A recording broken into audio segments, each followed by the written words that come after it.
The room is quiet, and somewhere a small coal gives a soft sigh as it settles. Whenever you're ready to drift off, as you settle in for the night, let your breathing slow and your shoulders loosen. Tonight, let's quietly explore for corners of everyday life, from long ago modest places where work finishes, begins, and flows in calm rhythms. First, we will close an Ottoman coffee house at day's end, trimming lamp wicks and stacking little cups while the brazier cools. Then we'll enter a Han-era paper workshop at midday, where water, fiber, and bamboo screens create trembling sheets. We will pause by a Dutch herring pier in season, hearing knives and barrel hoops in their steady duet. And at dawn we'll stand in a Nahua kitchen, where a clay whisk lifts a warm froth from picao, and the first light touches a swept floor. The pace will be slow and descriptive. There will be no hurry, no shocks, only quiet tools, simple foods, small textures, and the steady comfort of familiar tasks. If your eyes wish to close, let them close. If your thoughts drift, let them drift. We'll begin with lamplight, brass, and a final cup grown cool. Now, with the door latch waiting and the ember dinning, we step into our first story. The night comes gently to Istanbul. The lane outside is narrow and worn smooth by footsteps, and the door of the coffee house is set slightly back from the street, protected by a short eave of tiles. Inside, the air holds a kind warmth. It smells of roasted beans, a ribbon of cardamom, and the faint sweetness of sugar that has brushed hot metal. A brazier sits in a niche, low and steady, its charcoal banked with care. The long-handled Saisvi rests nearby, its copper belly showing a soft sheen where many hands have polished it without trying. The keeper moves without hurry. He is neither young nor old, his hands are careful and practiced. His shirt is plain. A vest keeps the chest warm. Over it all, a clean apron hangs, creased along the strings where it ties at the back. He starts at the furthest table and works toward the door, the same order as every night. A folded cloth follows his palm, lifting stray grounds, tracing the rain where a cup cooled, catching a flake of ash that drifted down earlier in the evening. The tables are low. The stools are close to the ground, with woven seats that creak softly when lifted. Each table carries its own small world, a backgammon board now closed and tied with a thin cord, a bowl of counters, their surfaces smoothed by many fingers, a little brass spoon set across the lip of a demi-tasse, as if resting. On one table sits a long-stemmed pipe, its clay bowl emptied and cooling, the hose coiled like a sleeping rope. The keeper places it on a shelf near the door, where tomorrow it can be wiped and the mouthpiece checked. Near the wall is a shallow basin, a copper tray with a neat dent from an old drop. A few spoons, a tiny strainer, and two delicate cups settle into it with the faintest ring of metal on metal. Water in a small pitcher waits to rinse them, but not yet. Rinsing comes after lamps, after ledgers, after the door bar slides into place. The keeper likes the order of these steps. It makes the room quiet down in layers. By the brazier, soft ash holds the day's warmth. The keeper draws a thin iron pick across the charcoal, letting a little air move through. A coal brightens, then settles, a faint thread of heat lifts and disappears. He sets the seize handle across the ledge, not to heat it, only to warm the idea of tomorrow morning when the first cup will brew. Keeping the tool near its fire feels respectful, like laying a quill beside its ink. On a shelf at shoulder height stand 4 glass jars with brass lids. One holds roasted beans, another cracked cardamom pods, a third a small reserve of sugar, the last dried orange peel in thin curls. The jars do not rattle when he touches them. He checks the levels as he always does, eyes moving without account but observing all the same. Tomorrow beams. The jar is lighter than he prefers. He notes it in a quiet corner of his mind. The lamps are next. 3 all lamps hang from a beam, their wicks trim and their light warm rather than bright. He turns the little wheel that lifts the wick a finger's breadth, then lowers it again, making the flame a calm oval. The smell is mild linen wick, olive oil, a hint of dust. He pinches one flame with a wetted thumb and forefinger, then relights it from a slender splint so all 3 burn the same way. He is fond of sameness at closing. It is a gentle symmetry that guides the hands. At the counter, a thin ledger rests under a wooden weight cut from a scrap of cedar. The ledger's paper is smooth, not new but not worn, with lines drawn by careful rule. The keeper lifts the weight and turns a page. Tonight's page holds short marks, 3 columns, tidy rows. He reads them softly in his head, like murmuring a blessing over ordinary things: cups, spoons, charcoal, sugar, fresh water. There are no names here, only counts. The people belong to the day, the night belongs to the room itself. He adds a small note, beans for tomorrow. The stylus moves steadily, making letters that are ordinary and clear. When he is done, he breathes out, and the page seems to settle. A small jar on the counter holds spent coffee grounds saved from the day. Some will go to a neighbor for the garden, some will dry for kindling. The keeper stirs the jar with a wooden spoon to help the drying start. The fragrance rises again, surprisingly sweet at this hour, as if the day's conversations were still floating above the tables. The room, which had been full of voices, now holds only the soft hum of itself, wood, brass, earth, and heat. He washes his hands in a porcelain bowl with a chip along the rim. The water is not cold, not warm, only agreeable. He dries his hands on a towel whose edges are hemmed by a relative's careful stitches. The towel has the gentle roughness of linen that has been washed many times. He folds it once, then again, and sets it over the rim of the bowl. The fold sits straight. He smooths it without thinking. There is a window in the back wall just large enough to let the day in and let the steam out. Its shutter is open a finger's width. The keeper closes it, not tight, only enough to keep the night air from wandering through and cooling the brazier too quickly. He listens. Somewhere a cat steps onto a barrel and down again, the wood thumping softly. Somewhere a neighbor coughs, and a door bolt slides home. He hears these things not with effort, but as one hears the small sounds of a familiar room. On a peg behind the counter hangs a cloth bag for coins. He loosens the drawstring, counts by touch, and sets the bag back, its weight unremarkable, its place exactly the same as last night. He does not hurry. Closing is a path, not an end.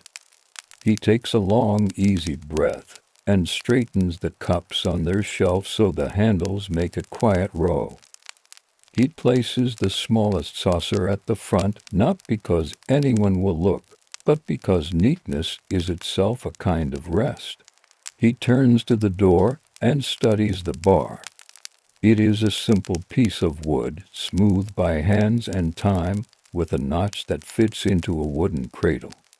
He lifts it and feels the familiar heft. Before he sets it down, he pauses. There is one last glance he gives every night, the floor. Read mats lie flat. No corner has curled. A single grain of sugar glitters near the counter. He lifts it with a fingertip and brushes it into his palm. He smiles at the smallness of the act. He dusts his hands and sets the bar in place. The sound is a soft, final note. Wood meeting wood, intention meeting rest. He lowers one lamp, leaving two. The room dims, but does not fall into shadow. In the milder light, surfaces become gentler. The brass spoons lose their shine and keep their shape. The copper tray becomes a quiet oval on the counter. The save's curve holds a last reflection of the lamp, like a sliver of moon caught in a bowl. On a bench, a folded cloth covers a small bundle of charcoal saved for morning. The keeper touches it with the back of his fingers, a habit, to feel that it is dry. He thinks of tomorrow's first cup, the way water swells, the way foam rises just to the rim and settles. He is not thinking in words, only in movements. Lift, pour, tap, wait. Morning feels very close, even as night gathers. He sits for a moment on a stool near the door. He does not often sit here during the day. He notices the view across the room as a visitor would. The way the shelves hold their jars, the way the beam above shows old pegs from past arrangements, the way the wall carries a faint pattern where steam once kissed lime paint and left a pale bloom. He rests his hands on his knees. The warmth from the brazier spreads, not hot, only presence. A final task remains. He takes a small wooden comb and draws it through the coiled hose of the water pipe, not to clean it, simply to set it in even loops so it will not twist. The sound is a muted grease of wood on soft leather. He hangs the hose on its peg. It falls in a clean arc. He nods to it as if to a well-tied knot. The keeper rises. He lifts the ledger, slides it beneath the cedar weight again, and presses his palm flat upon it, a gesture half habit, half blessing. He turns the second lamp down until the flame thins to a teardrop. The third stays a little higher. It will burn another short while, enough to see by when he steps out and turns the key. He smooths his apron and unknots it. He folds it twice, then hangs it on its peg. He takes the key from a small bowl, the metal cool and textured with faint scratches.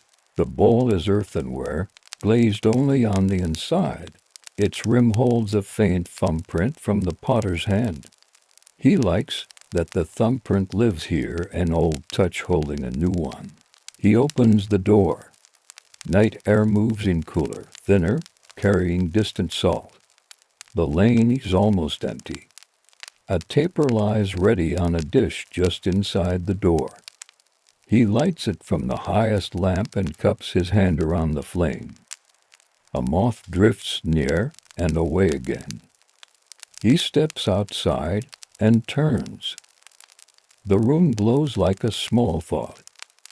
He draws the door gently, fits the key and turns it until he hears the soft catch of the lock. Inside, the two lamps keep their patient light. Outside, the eve collects a little dew.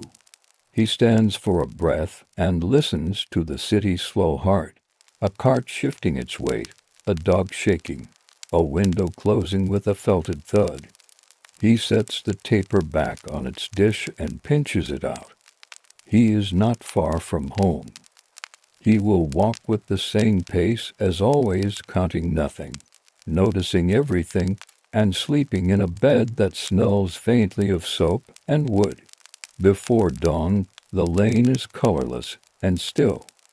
The door wood is faintly damp with dew, and the key's teeth find their place in the lock the way a boat finds its mooring. The keeper eases the door inward.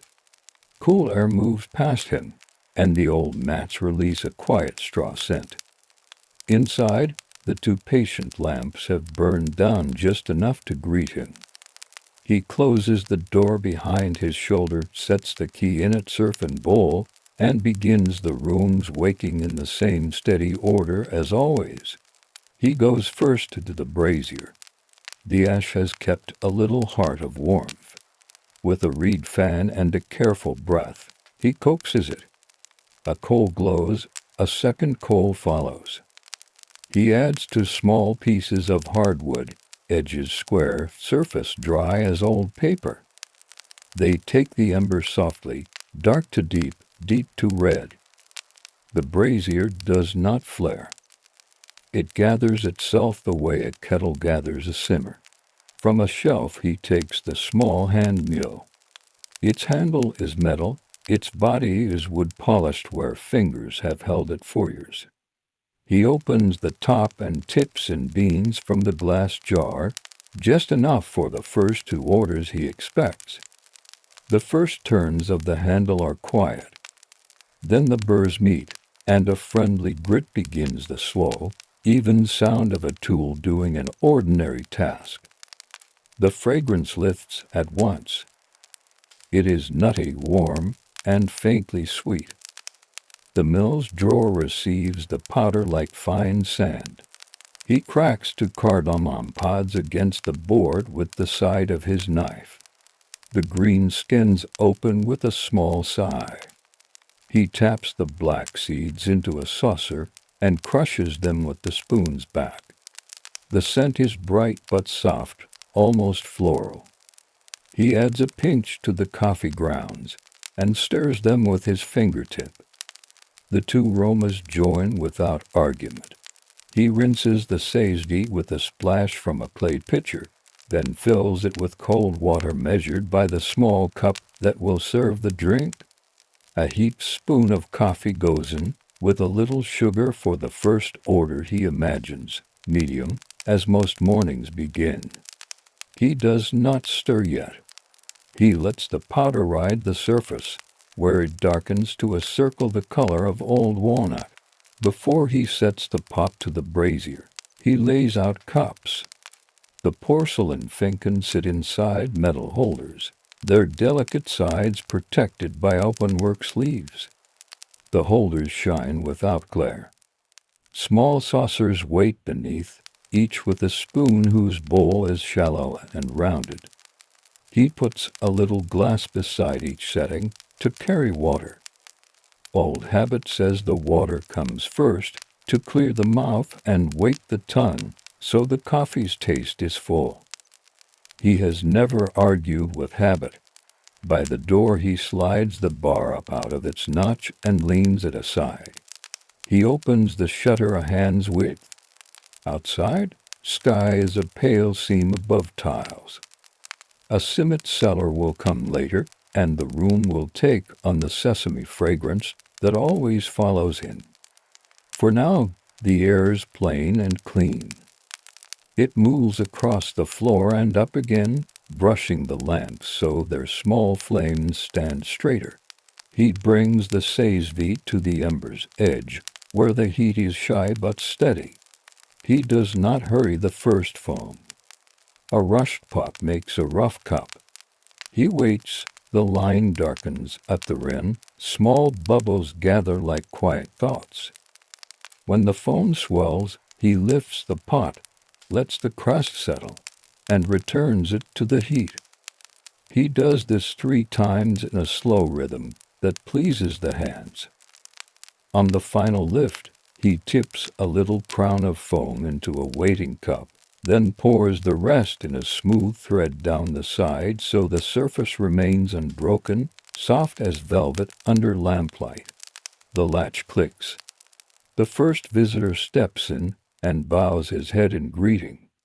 He is a porter with a thick shoulder strap rolled at his side and a coil of rope looped in his hand. His coat is simple. His boots carry old polish. He smells faintly of clean wool and the outside. He sits on a stool close to the warm wall and rests his strap across his knees. "Medium," he says, and the keeper nods, already turning to the next pot.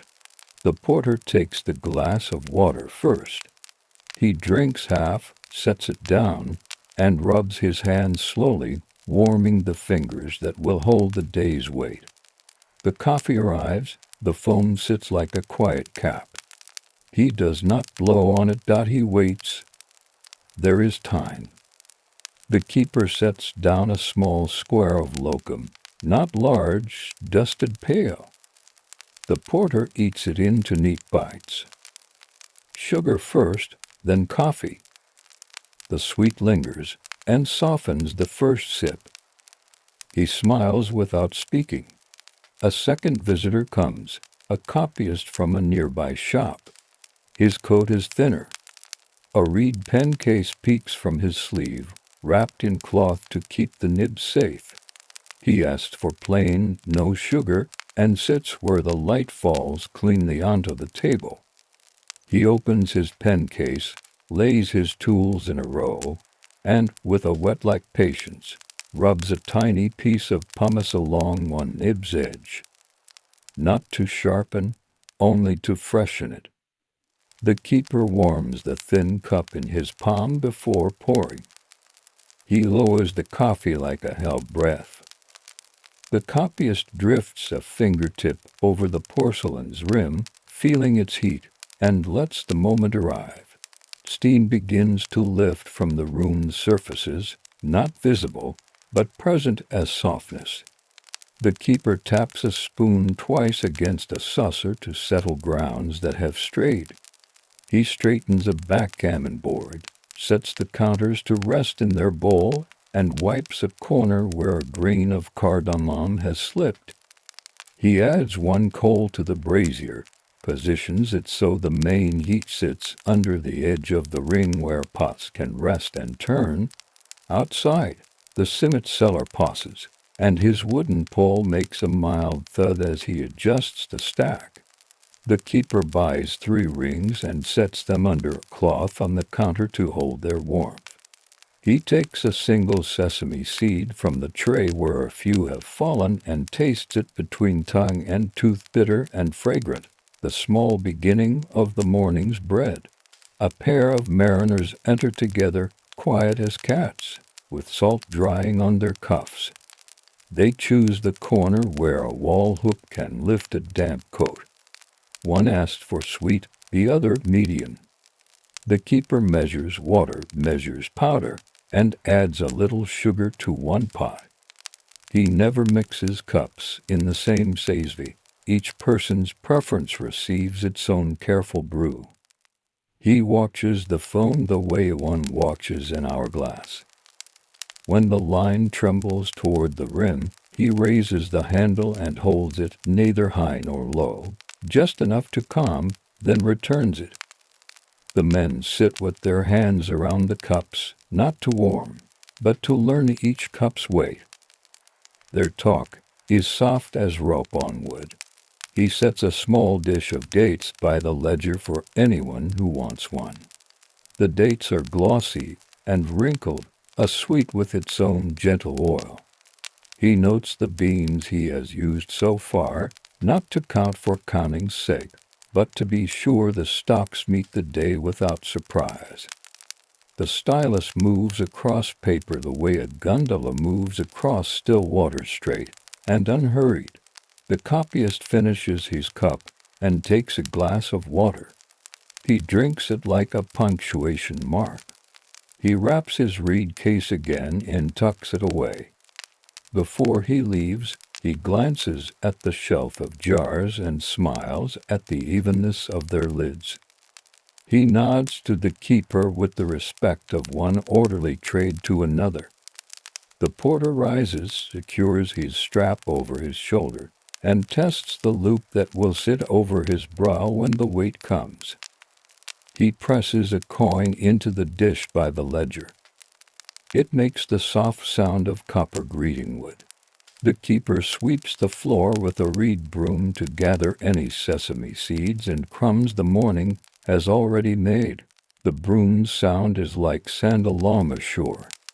He lifts the mats and checks, that nothing sharp has slipped beneath them.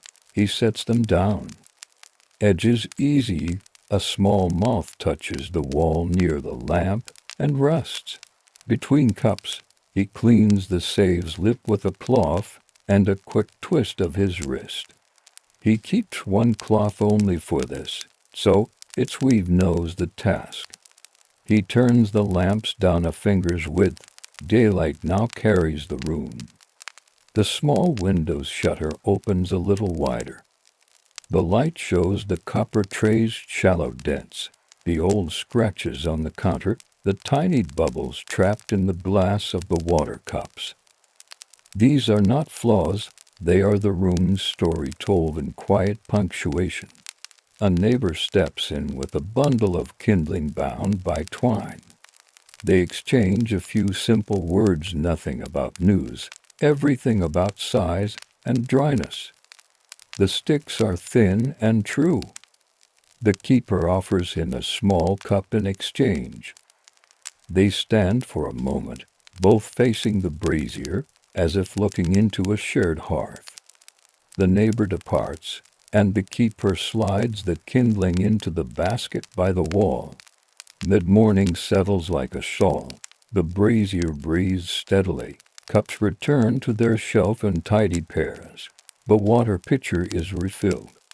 He listens for the note the stream makes against clay so he can stop just before the pitch rises.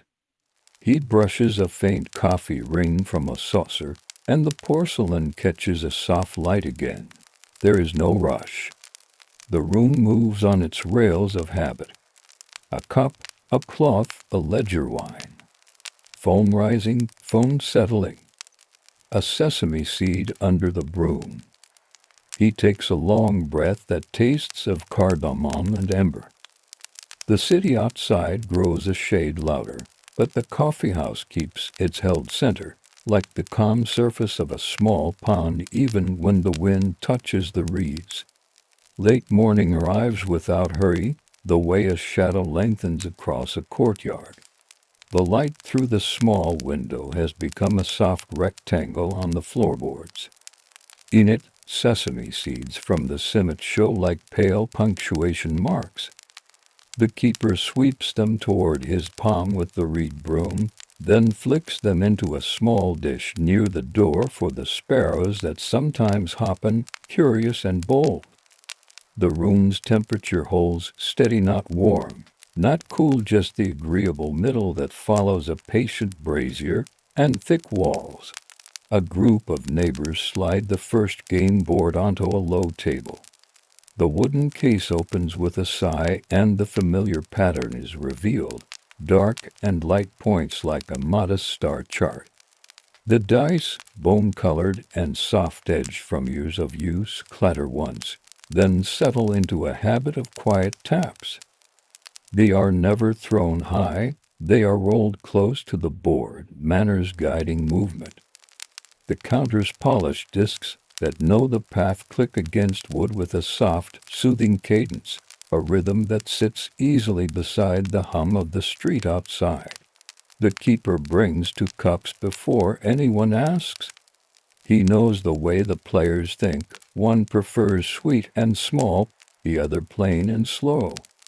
He warms the metal holders in his palms, pours foam in a careful line, and sets the cups so the handles face right. He adds a small dish of roasted chickpeas between them, a simple salt for the tongue after the coffee's round bitterness. The players thank him with a glance more than a word. Their eyes follow the counters as they move. Their fingers rest on the board the way readers rest a hand on a familiar page. On the counter, the ledger lies open. The keeper turns a page and writes with a neat, compact hand, beans weighed, sugar dispensed, wood added. The numbers are not punishment or worry. They are a way to keep the room honest with itself. He dots an I by touching the pen to the paper and lifting at once, leaving a small, round mark like a seed. He dries the ink with a breath held and released through his teeth, a tiny wind that disturbs nothing else. At the brazier, ash has settled into a light blanket. He breaks it gently with a poker, not to stir aggression, only to let new air find its way among coals. A red glow answers, polite and constant. He places a thin stick of hard wood along the rim so it will dry, and later it will join the heart of heat without smoke. The Siezveller three now sit in a line like little copper birds at rest, each one familiar for a different hand, one with a slightly bent lip, one bright from recent polishing, one darkened by long service. He moves them with the care of someone arranging tools that respond to touch more than instruction. A traveling herbalist steps in, coat him brushed with road dust.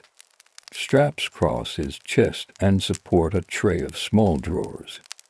When he sets the tray down, the drawers shine with the quiet faces of dried leaves and seeds, mint, sumac, lemon peel, fennel, rose hips. He orders plain coffee and, while it brews, opens a drawer to show the keeper a new harvest of dried quince peel, a curl of pale gold. The keeper raises the piece to his nose and breathes its brightness.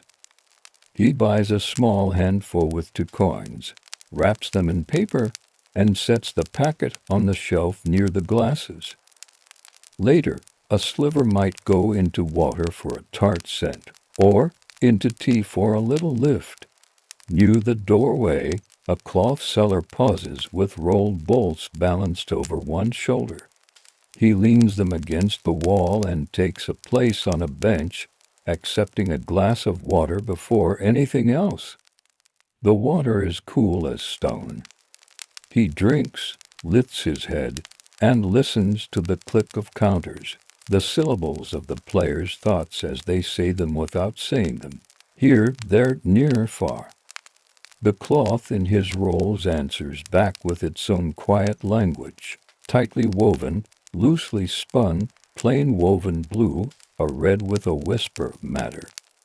He takes a small cup with sugar and lets it sit until the surface cools enough to hold a fingerprint shaped from steam. Outside, a cart rolls past with wooden wheels that speak in low vowels. A boy runs ahead of it with a stick, tapping a gentle signal at each corner. His footsteps fade. A cat slides along the threshold and stops to inspect the dish of sesame. The keeper lets it be. The cat eats 3 seeds, then decides the room is satisfactory and sleeps in a patch of sun that has moved to the base of a chair. The late morning lull arrives. It is not emptiness, it is the hour when sound loosens and spreads. The backgammon counters move slower, as if they, too, are considering a rest. A man at the window copies a line of poetry onto a scrap from his sleeve, not to impress, only to keep the words somewhere. He can find them after his errands are done. The keeper refills the water pitcher and polishes a line on the copper tray with the corner of a linen cloth until it holds a small, clouded reflection of his hand. He prepares a pot of tea on a small ring near the brazier, leaves and water brought together with the same patience he gives coffee. A single slice of quince peel from the new packet goes into the pot.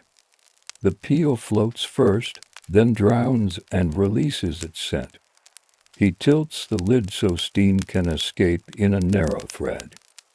A neighbor who does not drink coffee pours a glass and holds it to the light. The tea glows amber, a gentle color that looks like late afternoon even though noon sits just ahead. The dice hush. One of the players lifts a counter between thumb and forefinger and feels its smoothness, thinking without tension. He eats a roasted chickpea with slow intent.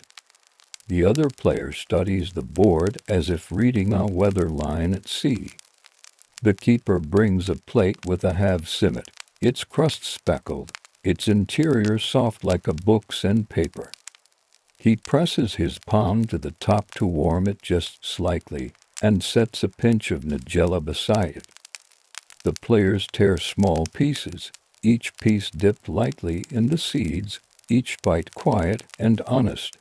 The sunlight reaches the shelf where empty cups rest upside down. It finds bubbles in the old glass, those tiny moons frozen in green clarity, and puts a gentle brightness in them. The keeper notices and turns one cup so its handle no longer touches its neighbor. Small distances matter. They prevent a chip now and a crack later. He speaks to the cups with his hands, and they answer by lasting longer. A call floats from beyond the alley, a steady human note, neither loud nor insistent. It marks time the way a bell marks time in another quarter. The room registers it as a suggestion to breathe. Someone outside adjusts a shutter. Wood speaks against wood. A whetstone sings once against a blade. Then even that sound fades. Noon draws itself thin. Into this hush, the keeper makes a small ceremony of cleaning. He dampens a cloth, wipes a ring around the brazier where ash has settled, folds the cloth again, and wipes the sesame handle so fingers meet dryness and not soot.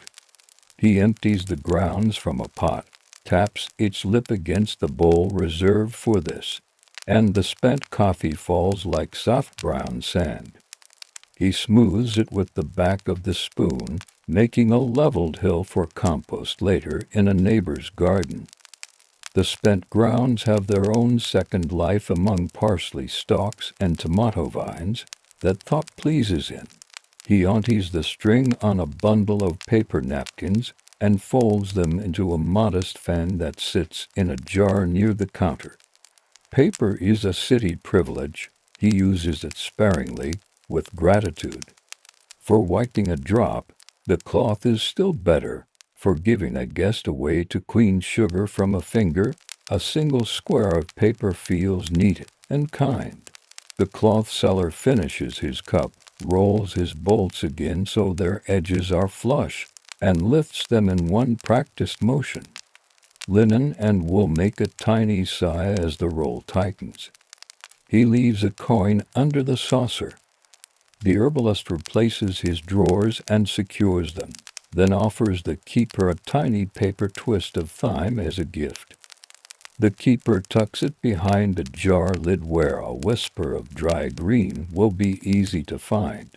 An apprentice scribbler from a nearby court office slips in, cheeks flushed from walking. He orders plain coffee and stands while he drinks, holding the metal holder with the tips of his fingers. He recites a list under his breath: names, waits to street corners, a date. The coffee gives him a slow anchor. He sets the empty cup down as if closing a thought, then hurries out, leaving a ghost of ink and wool behind. When the board players finish, they close the case and tap its lid with two knuckles, a polite thanks to the game itself for being fair. They return the counters to their bowl, the dice to their pocket, and leave with shoulders slightly lower than when they came in. The keeper sweeps the table with the heel of his hand, collecting crumbs that feel rough as coarse sand. He wipes the surface with a damp cloth that smells of lemon peel and clean wood. The lull echoes lightly through the room. If sound could be weighed, this hour would be featherlight. He lets it remain. He pours himself the last half-inch from a pot, a privilege taken not as a prize, but as a way to test the day's hand. The coffee is round and calm, neither burned nor thin. He drinks it standing, eyes on the brazier, breathing the ember's sweetness, hearing the city move like a river behind a wall. Noon settles. The light flattens a little, edges soften. He draws the shutter closed by the width of a finger to keep the brightness kindly. The cat lifts its head, blinks, and decides there is no call to move. The keeper writes one more line in the ledger, noon, and a tiny mark like a kernel of wheat. The room replies with small voices, a spoon settling after a rinse, a cup's faint ring against porcelain, ash adjusting itself into a new map. These are the noon phrases of the coffee house, simple and sufficient.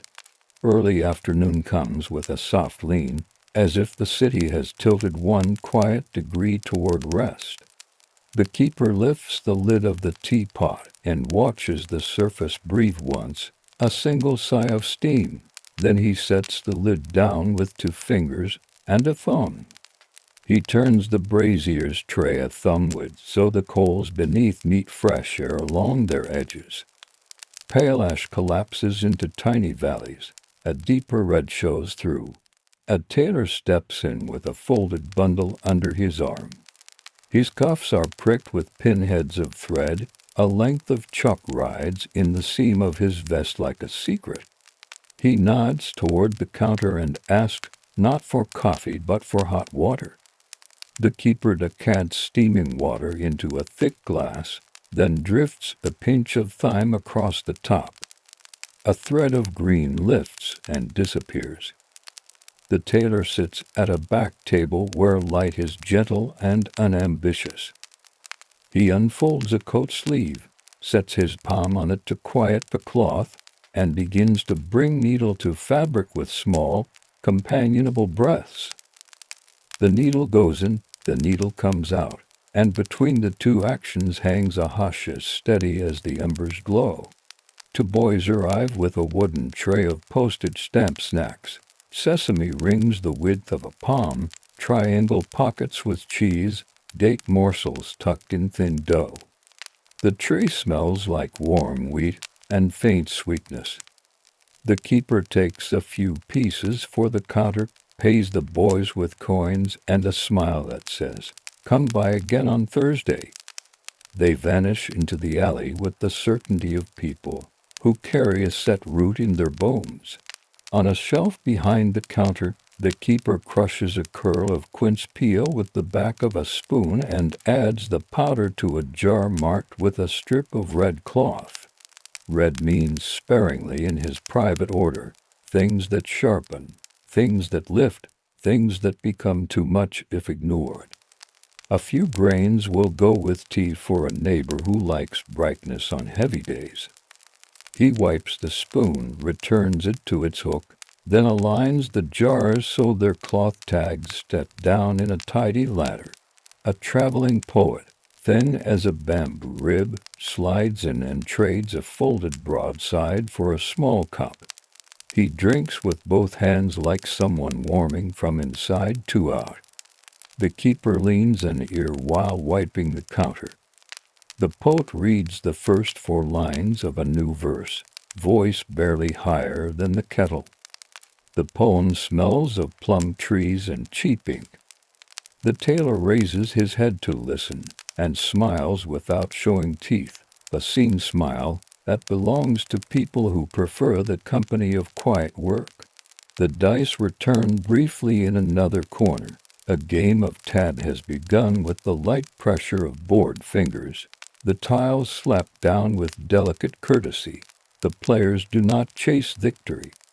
They chase rhythm. The room answers with its own slow measures. Kettle throat, broom straw. Spoon ring, paper whisper. A water seller pauses at the threshold, his yoke across his shoulders, 2 glazed jars hanging with rope harness. He lets the jars rest on the stone outside and steps in for a cup of tea. The keeper nudges a stool with his foot, sets a saucer on it, and pours. The water seller rubs his neck where the yoke has pressed. The skin there shows a pale stripe. He takes the tea in short sips and blows across the surface between them. When he leaves, the keeper gifts him a twist of salt and pepper for his route. Walking long hours on warm days asked for salt as much as water. The water seller bows his head as thanks and goes back to his steady trade. The tailor ties a knot in his thread, bites it off. and strokes the seam. He rotates the sleeve, studies the light on the stitches, and nods once to no one in particular. He fishes a single date from his pocket, splits it with his thumbnail, and sits the half with the pit aside. The other half goes to the mouth, sweet sticks to his teeth, and reminds him to drink water. The keeper brings a small glass without being asked. He has learned to read hands as others read faces. Across the room, a grandmother and her granddaughter share a bench. The older woman's scarf has a faint henna pattern. The child's braids end into mismatched ribbons. They order tea, not coffee. The grandmother shows the child how to place the spoon on the saucer without clatter. She turns the spoon once, then stops, the way you turn a key once and stop when you feel the click. The child practices, tongue pressing against a small gap in her teeth as she concentrates. When she gets it right, the grandmother squeezes her hand and drops a single candied seed into her palm. The seed crunches, the lesson holds. The keeper, in the calm between gestures, tends to copper. He spreads a circle of lemon rind on the counter, sprinkles a dusting of salt, and dips a cloth in the mixture. He rubs the base of a saisie in even rings, the copper brightening from dusk to dawn in the space of a minute. He rinses the pot with a thin stream, shakes off drops with 3 quick flicks, and sets it upside down where the sun, now narrower, can finish the drying. Polishing metals, while voices murmur nearby, is a kind of human metronome. Motion, pause, motion, pause. Outside, a pastry hawker sings a phrase that isn't quite a song, a ribbon of sound that coils through the alley and disappears. On the far wall, the light makes a rectangle that has shifted left since late morning. Dust floats in it, each fleck traveling its own steady road. The cat opens one eye and closes it again. A cartwheel scratches the stone, then mercifully stops. A small group from the baths passes the door, hair damp, skin scrubbed clean and fragrant with laurel soap. One man steps in for sherbet pear on this day, pale and faintly grainy. The keeper pours it from a chilled jug into a glass that has lived near the coal of the floor. The sherbet surface catches light the way a rice field catches wind, a slight ripple, then rest. The man drinks, wipes his upper lip with his knuckle, leaves it cawing, and glides out as quietly as he entered. Mid-afternoon stretches. It is the length of a new thread drawn from a spindle, fine, not fragile. The tailor packs his needle cushion, smooths the coat sleeve once more, and wraps it in a square of cloth. He snaps his thread tin shut. The sound is a tiny punctuation mark. He thanks the keeper with a nod. The keeper returns the gesture with the same economy. Good trade respects silence. In the corner, 2 men sort dried herbs in a bowl, mint on one side, lemon balm on the other. They crush a leaf between fingers and bring it to the nose, heads tilting in agreement or doubt. Their talk is barely talk. Yes, no, later, this one. The keeper adds a clean paper square to their table, a surface to receive the chosen leaves. He appreciates people who decide with their senses first and numbers after. A letter writer enters last of all, carrying a wooden board with a loop of string and inkwell capped with cork, and a bundle of reed pens. He orders plain coffee and places the board on his knees. He peels a narrow slip of paper from a stack and tests a pen over the margin. He writes not with speed but with care, letters rising and settling like gentle swells. The coffee loosens his hand, the quiet steadies his pace. He drafts a note for a neighbor who doesn't write much and prefers kindness to florid phrases. He keeps the words small and true. When he is finished, he fans the paper with his head and smiles to himself at a line that ended exactly where it should. A faint breeze moves through the room when the door opens and closes. It lifts the edge of a paper napkin and then lets it down. The brazier hums at a lower pitch. The coals have become a mass of warm stones. The keeper listens with his fingertips on the metal ring that supports the smallest pot. The ring carries heat like a whisper. He imagines the remainder of the day 2 or 3 more cups, perhaps a half plate of olives, someone returning a borrowed newspaper, and nods to that picture as if to an old friend across the street. He pours more ash into the pan, levels it with the back of the spoon until it lies like powder snow, then reseats the smallest saisie for one last slow brew.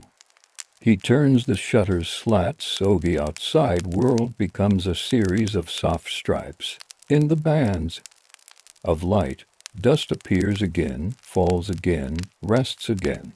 A gentle sound from beyond the alley, wood against wood. Not a knock, not a call suggests that afternoon has started its descent. The keeper wipes the counter one last time, smooths the ledger's ribbon, and closes the book with the care of a person who believes that pages like these deserve good sleep too. He takes the broom and leans it where it will be waiting at dusk. By the door, someone has left a single walnut. He cracks it with a twist of his wrist on the threshold stone, divides it into 3 pieces.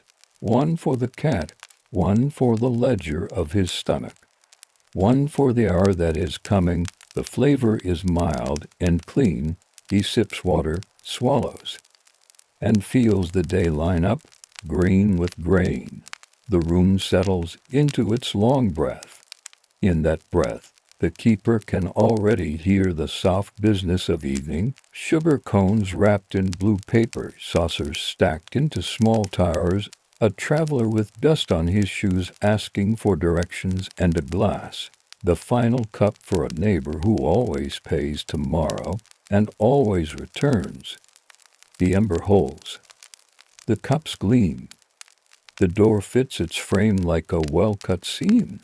Evening enters like a measured pour, not a rush, not a spill. The light that has been slant and straw-colored all afternoon turns to something cooler, a river glass hue that settles first on the brass door latch and then on the rim of each glass.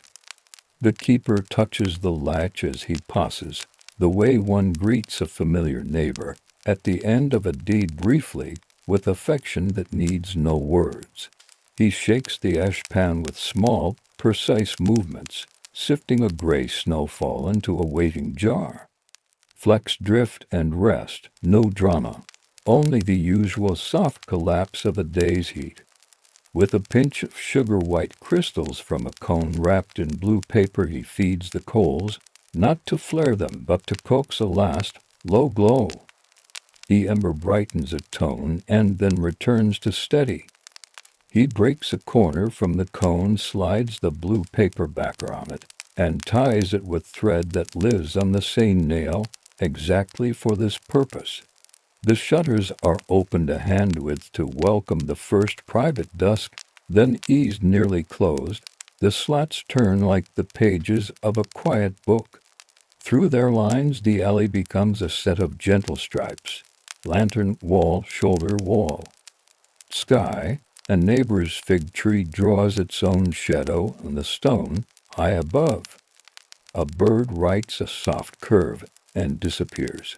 On the counter, the keeper stacks saucers into short columns 5 high, then 5 again, palms flat to quiet the porcelain's little chimes. Each cup receives a wash of warm water, a half turn on the cloth, and a brief inspection against the last of the window light. The rims show thin, faithful circles, no chips, no hairlines, useful companions ready for tomorrow. He sets them mouth down on the towel, spaced by habit, not measurement. Sugar cones, the day's modest bouquet or paperette, and stood like small towers near the ledger. He labels one with a loop of red thread reserved for a friend who likes his sweetness counted, not guessed. Beside the cones he places a narrow jar of cloves and a smaller one of cardamom, not because anyone will ask this late, but because some pleasures belong to sight as much as to taste. The sight of a quiet abundance works like a balm. The ledger opens to its last inch of page. He writes a line for each little trade: 2 cups, 1 tea, a glass of sherbet, a handful of bread, the afternoon's water, the thread of thyme. The numbers do not brag. They stand like short reeds, swaying together in a gentle wind. He draws a line under the day and makes a small mark in the margin, a private sign for ordinary and good. A boy from the bakery brings the final delivery: thin loaves with bubbled faces, a scatter of sesame here and there. The loaf ends are warm where they were last to leave the oven. The bag gives off a scent like hound contentment. The keeper buys 2. One he will take home, one he'll slice for anyone who shows up at the last minute, empty-handed and hollow. He tucks the bag beneath the counter and leaves the top folded once. The room begins to collect the soft punctuation of closing. Chairs shift just enough to glance legs against the floor, then pause. The cat leaves its rectangle of cool step and climbs to the bench, tail forming a question mark that needs no answer. The broom comes forward, bristles whispering over crumbed seed, and the tiny tan slivers of paper that escape even careful hands. Each sweep ends with a gentle press into the pan, then a carry to the threshold, and a tilt into the alley's waiting dust. A late traveler appears with the day on his shoulders, a pale film of road on his sleeves, a line of dryness at the corners of his mouth. He asks with a look more than words. The keeper nods, turns the smallest Saisby through the ashes warm field, and trickles water in a thread that makes the grounds rise like a modest cloud. He adds the slightest pinch of sugar, the measure you catch between finger and thumb when you want comfort to be present but not bossy, then waits without impatience. The surface gathers a quiet foam that leans toward the lip of the pot and stops, as if remembering its manners. The cup reaches the traveler's hands at the temperature that invites care rather than caution. He tastes. His shoulders realize they have been raised and let themselves fall.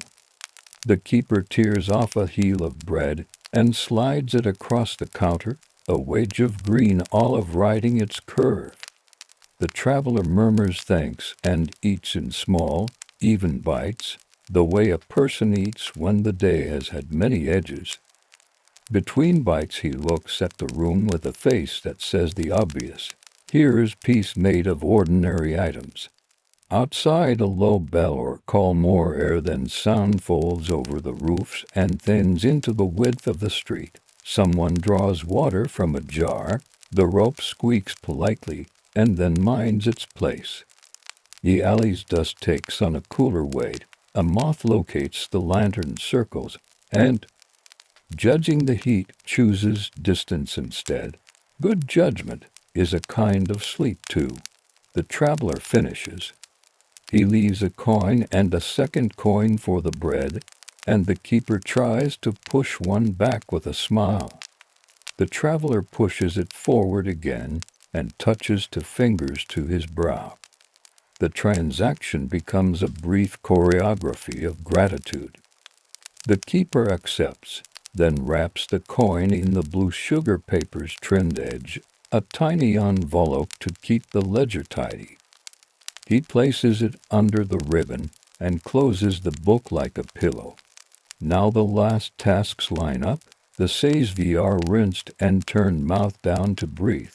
The brazier's belly receives a layer of sifted ash to smother without scolding. The sieve returns to its nail, the spoon to its hook, the cloth to its bar in a smooth little triad that pleases the hand. The jar of ash is lidded. The lid clicks once. Enough. He pulls the door inward and sets the inner bolt, but not yet the outer bar. The shutters turn a final fraction, slats tilted to admit a honeycomb of evening light. He takes the broom again and addresses the corners. Corners respect the broom done well. They yield lint and daytime's crumbs with quiet generosity. He lifts the kettle, tips the last spoonful of warm water into the plant by the shelf, a modest vine that asks for little and thanks with green. The cat steps onto the counter, knows it is allowed at this hour, and sits like a rolled towel. The keeper scratches behind its ear, the ear tilts, the eye half closes, the throat hums with a small engine of approval. He places a clean saucer on the floor and pours a capful of milk from a bottle that lives at the back of the shelf. The cat drinks with seriousness, then returns to its perch as if assigned to watch the shutters for the first star. From a drawer, the keeper takes a soft cloth and winds it around the handle of the main pot, a habit that protects both copper and morning fingers.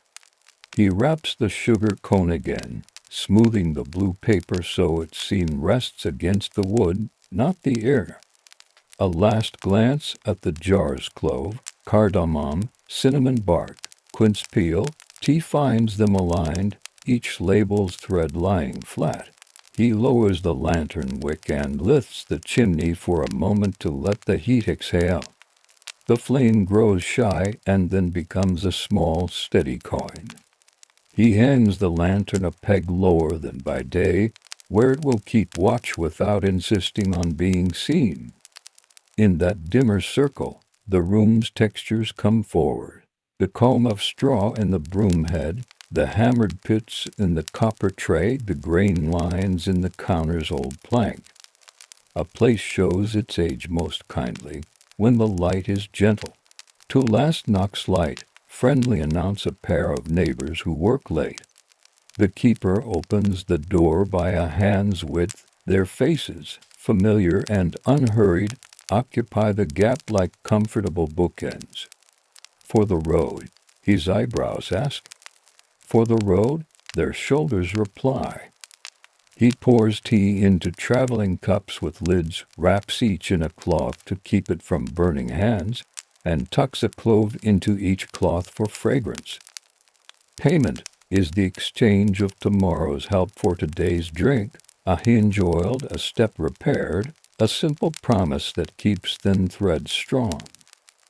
They offer a blessing shaped like a smile and depart with the warmth in their palms. Now the outer bar goes across, wood into wood with a sound like a satisfied breath. The shutters close to a finger's width. The keeper stands in the narrow aisle between bench and counter and lets the stillness settle around him like a cloak. He tastes a crumb of bread, takes a sip of cool water, and presses the cup's rim to the exact ring it will leave on its saucer, tiny circles keeping company with larger ones. He gathers his apron by its ties, folds it in thirds, and slides it onto its hook to sleep. The keys are lifted, gently, to avoid waking anything that has already begun to rest. The room chooses its posture for the night. Chairs drawn in, ladles turned, spoons nested, lids set but not tight. The last thing he does is what he always does last. He stands by the brazier and touches the ash with the back of one finger. Warmth answers, not hot, not cold, a human temperature. It is enough. He opens the door to the alley. Night air meets him with the faintest trace of stone and leaf. He steps through, turns the key, and looks once along the street where lamps burn like patient fruit. The cat slips out, then pauses, then slips back in. It will keep its own watch. The keeper smiles, pocket weight even and light, and begins the small walk home, shoes whispering to the day's dust. Behind him, the coffeehouse breathes a low, contented room ready to greet the next sun. And as the shutters rest and the ember cools, let us follow a different light paper thin and amber toward the water's slow voice at a canal gate, where a night watch listens and keeps the levels true. The night by the Grand Canal begins as a soft rearranging of light. Daylight withdraws from stone and timber, not abruptly, but like silk being drawn through a ring, smooth, continuous, unhurried. A paper-shaded lantern is lifted from its hook beneath the lock-keeper's eave. The flame inside is pinched and set right, then the shade is lowered until the warm glow settles into a quiet circle on the damp flagstones. Within that circle you can see the small things that matter most at night: a bamboo pole for nudging hulls, a coiled mooring rope with its knots counted and remembered, and a cloth-wrapped ledger that waits under a dry plank. The keeper wears a short jacket padded with cotton. One cuff is patched with a darker square, neat stitches showing the care of long use. His shoes have thick felt soles that forgive the moisture of the stones. A cap sits low on his brow. When a breeze arrives from the water, he turns his face into it and reads the air, cool, carrying a thread of silt and reed, and the faintest sweetness from a night-blooming flower somewhere up the bank. He lifts the bamboo pole and taps it once on the lip of the lock gate. The wood gives an answer that is more felt than heard. The gate's timbers are old and well kept, bolted with iron that has been brushed and oiled before sunset. The keeper runs his palm along a post's grain. The touch is not a test. It is a habit, the same way a person touches the shoulder of a friend while passing. Near the lantern, a clay cup of tea cools. The steam has thinned to a veil, but it still gives off the green scent of the leaves. The keeper does not hurry to drink. He knows the tea will be at its best when the work begins to ask for warmth, not before. He lifts the ledger instead and loosens the thin cord that keeps the pages from wandering. Inside are lines made during many nights, boat names if they have them, cargo types if the crews say, and the tally of each passage. Sometimes there is a note, late fog, the extra poles at dawn, broken jar collected. The script is small and plain, the kind of writing that leaves little room for confusion in dim light. A boy helper arrives with soft steps. He is wrapped in a vest made from an old blanket. The edge is bound with a strip of blue cloth that once trimmed something finer. He carries a wicker basket with a lid. Inside are simple offerings for the hours ahead: toasteen buns wrapped in leaves, a handful of roasted peanuts, a flat cake scented with sesame. The boy sets the basket on the dry plank by the ledger and folds himself into a squat near the lantern. His hands know the knots on the rope without looking. He slides fingers across each swelling, counting 1, 2, 3, 4, 1, 2, 3, 4. The rhythm settles in. He does not speak yet. Night work begins with listening. The canal makes its own music.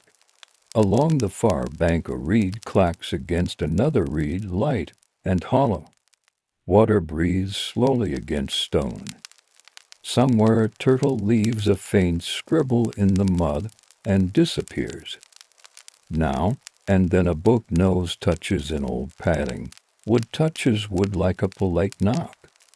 From farther away the sound of a pole pushing against a riverbed moves nearer, syllable by syllable, as if a sentence were being composed in water. On the keeper's shoulder hangs a key that is not a key in the usual sense. It is a short lever of hardwood with an iron sleeve, shaped to seat into the square of the gate mechanism. He wears it slung on a cord so it rests against him when he walks. It taps gently against his jacket with each step. The iron is smooth wear hand, and time have done their work. When the keeper sets the lever into its place on the gear, the teeth of wood and iron recognize one another. They settle with a fit that is not tight but exact. A light signals from upstream. It is a lamp on the prow of a grain boat, its wick trimmed bright but not harsh. The boat glides as if pulled by a string. The men aboard steer with long poles. Their voices are low and even, the volume used by people who know night has its own ears. The keeper raises his lantern a little so it becomes a friendly star at the gate. The boat answers with a slow nod of its bow, a gesture more seen than felt. "Grain," one of the crew calls as the bow touches the waiting timber. The word is enough. Furrowed sacks are visible even in the dimness, stacked in tender rows so that they breathe and do not sweat. Alongside the grain are coils of rope, the jar sealed with clay, and a bundle of brooms for a market to locks ahead. The keeper makes a small mark in the ledger, a circle for grain, a short stroke for number, then a dot for passage south to north. He could write the characters, and often does by day. At night, the symbols keep the page legible when the lantern flickers. The boy slips the rope's eye over a mooring peg and braces his feet, not because the current insists, but because the habit of stability makes all the work easier. He glances at the keeper without speaking. The keeper nods and sets the lever. He leans with steady weight and feels the beam respond. The gate's teeth rise from their seats, a fraction at a time. Water hushes, then draws through the gap with an even sigh just enough to begin equalizing levels. The canal, like any large tool, prefers patience. The keeper knows the pace. He has learned that haste earns him the same job twice, once in error and once to mend the error. So he moves the lever in intervals. He watches the surface of the water inside the lock. He reads the speed of bubbles that find and ride the current. He notes the curve of reflections along the stone. When he is satisfied, he rests the lever and folds his hands for a moment at his stomach. It is a habit he learned from his father, a way to let the body fall back into balance before the next pull. The tea is ready now. He lifts the cup. The heat spreads across his fingers and climbs his wrists in a ribbon that feels almost like a blessing. He drinks in small, steady sips. The warmth and the faint bitterness make an honest pair. The boy opens the basket and holds up a bun. The keeper breaks it in half and returns a piece. Steam loosens from the white crumb and vanishes into the night air. A sesame seed clings to the boy's thumb. He smiles and wipes it back into the basket, as if keeping a tiny promise. While the lock equalizes, the keeper does the smaller work that keeps a place tidy. He wipes the lever's iron sleeve. He sets a drip tray beneath the lantern so wax will choose one spot. He turns the ledger's page corner the width of a fingernail to prevent smearing. He checks the spare wick and trims the end with a thumbnail. He lifts a pebble from the groove where the lower gate will draw across. The pebble feels warmer than expected, as if it has been collecting heat from the day. When it is time, the lever moves again, a push, a pause, a push. The water's tone changes only slightly, but the ear that keeps nights learns to hear slight things well. The keeper watches the rope. It slackens and firms, then relaxes as the levels meet. He nods to the boy, and the boy loosens the eye from the peg. The crew uses their poles to offer a little nudge. The boat floats forward through the gate's mouth. The keeper stands aside, lantern held low so it lights the timbers and not the men's eyes. As the stern pauses, a man on board touches his brow with 2 fingers. The keeper returns the gesture with the lever hand, knuckles forward, a greeting both quiet and complete. Again there is stillness, which is not the same as silence. The night contains its catalogue of gentle noises, water relearning the shape of the lock, a distant dog musing to itself, the creak inside a bamboo that will soon become a pole. The boy counts knots on the rope once more, not because it is needed, but because each count sits in neatly inside the hour. 1, 2, 3, 4, pause 1, 2, 3, 4. Between counts he studies the moths that have chosen the lantern's low circle. They fly without touching the flame, attracted but wise. He wonders if there is a word for that wisdom. The keeper imagines the same thought and smiles, though he says nothing. A pause in passage does not mean idleness. The keeper moves to the far hinge and dips a brush into a small jar of thick oil. He paints the hinge with a patience that keeps hinges loyal. He wipes away the extra with cloth, leaving only what is needed. A commentator might say that the hinge will outlive the men who tend it. The keeper does not say such things. He notes a small lift in the hinge's complaint and writes a mark in the ledger margin to remind himself to tighten the bolt at dawn when the light is even. By the lantern, the boy unfolds the cloth at the bottom of the basket. Inside lies a thin, flat cake pressed with a pattern of stamped good luck symbols softened by steam. They break it, and the surface yields with a whisper. The cake tastes faintly of sesame and warmth, and of the kitchen where it was made earlier in the evening. Food, like water, holds memory in its own plain way. Another light appears upstream, then another, then 2 more downstream. The canal's night is not empty. It is filled with a slow procession, each boat holding a part of the empire's quiet bargain with itself, grain for mouths, porcelain for markets, baskets for harvest, textiles for winter.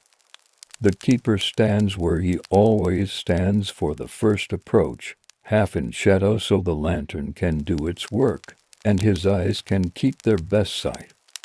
He breathes through his nose and tastes the faint powder of rice dust that always seems to arrive before the sacks themselves. There will be many pauses tonight. Some with hurried men, some with men who sing softly between their teeth, some with crews who ask for more water, some who offer a handful of dried plums. The keeper will take a plum only when the ledger is closed for that passage. He will place it on the plank, finish the mark, and then eat because food has its proper order in a place of measures and gates. For now he wipes his hands on the hem of his jacket, closes the ledger halfway to protect the ink from the dew, and tightens the lantern's shade against the small breeze that explores the lock. The boy sets the rope in a ready coil and pats it once, as people do with tools they trust. In the faint light, damp stone gleams like slow water. The night is not deep yet. It stretches ahead, calm and precise. The next boat shows its presence long before its light. The keeper hears a pole drag over gravel upriver, then the faint jingle of a ring on a mooring line. The sound enters the lockhouse like a slow footstep. He lifts the lantern just a finger's height, enough to brighten the water's skin. A reflection lengthens toward him as if the canal were unrolling a silk ribbon in welcome. Porcelain travels aboard this craft. You can tell by the way the bundles are made. Each crate is tied with straw ropes that cross like quiet arithmetic, and the corners wear small pads of reed to soften jolts. A mat covers the stacks and is pinned with wooden pegs shaped by a careful hand. The keeper does not touch the cargo. He only reads the seams, and the spacing as one might read lines in a book. He writes a mark that means fragile, then a short bar for direction, and a loop to record the hour by habit rather than need. He eases the lever into the gate square and tests the weight. The beam answers with a friendly heft. The boy, already standing near the peg, lowers the rope's eye with a practiced turn of his wrist. He plants his feet a hand's width apart. The rope draws a shallow bend around the peg, hung upon by the slow current. He feels the story of the water in that hum. A nut touches his palm. He counts it without moving his lips. The keeper opens the paddles a little more. He listens to the language of water coming through the small doors. It is a fine difference, but he knows it. Too much makes a chattering turbulence and unsettles cargo. Too little and the night's work stretches into the dawn. He chooses the middle that keeps the canal content. He watches for clues, the corner of a crate rising a finger, the line of a reflection smoothing, the rope relaxing, and then breathing again. A heron, gray as unbleached silk, settles on the far bank. It folds itself into the shape of patience. The lantern's reach does not disturb it. Insects write tiny circles near the flame and make no mistake. A single firefly passes as if it is a messenger testing the route. The porcelain crew keeps their voices low. One man rubs his thumb along a groove in his pole as if counting a familiar tally. Another taps the mat near a corner and listens to the answering tone. The keeper nods to them from under the brim of his cap. In the ledger he draws a small curved line beside the fragile mark. It is a quiet reminder to himself to ask the downstream lock for a gentle pass. Such reminders do not command, they simply keep a chain of care intact. The boy reaches for the teacup and finds it warm enough to comfort his fingers. He does not drink yet. He sets the cup down so that the steam leans toward the water and vanishes. He checks the spare wick and trims it with a thumbnail to a clean, square edge. He smooths the shade seam so it will not snag when lowered later. These tiny tasks give shape to minutes that might otherwise feel too wide. When the levels are ready, the lever turns by patient degrees. Wood and iron converse in little breaths. The boat drifts forward at a polite speed. The boy lifts the rope's eye and gathers it to a neat coil, each loop lying flat. As the stern pauses, a man on board raises a small gourd. It contains a bit of ginger candy for chill nights.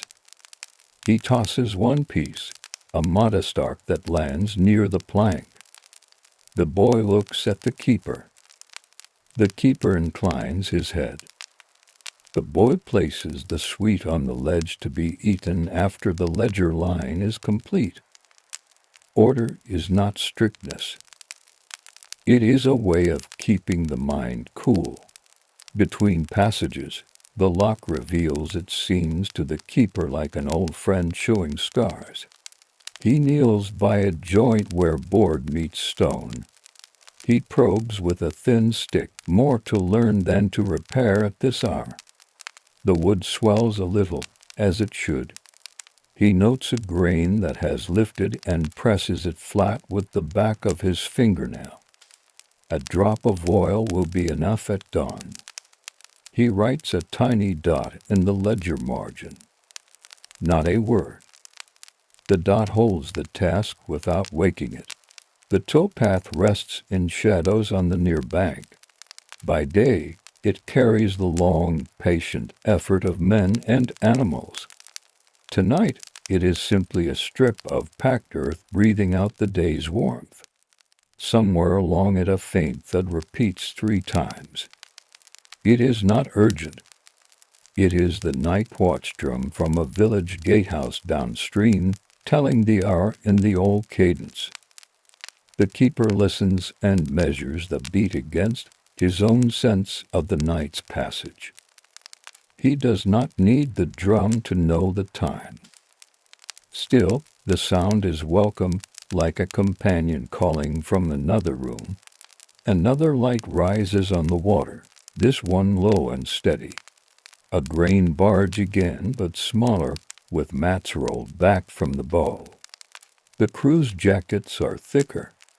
A scarf covers one man's ears. Winter is working its way down from the north.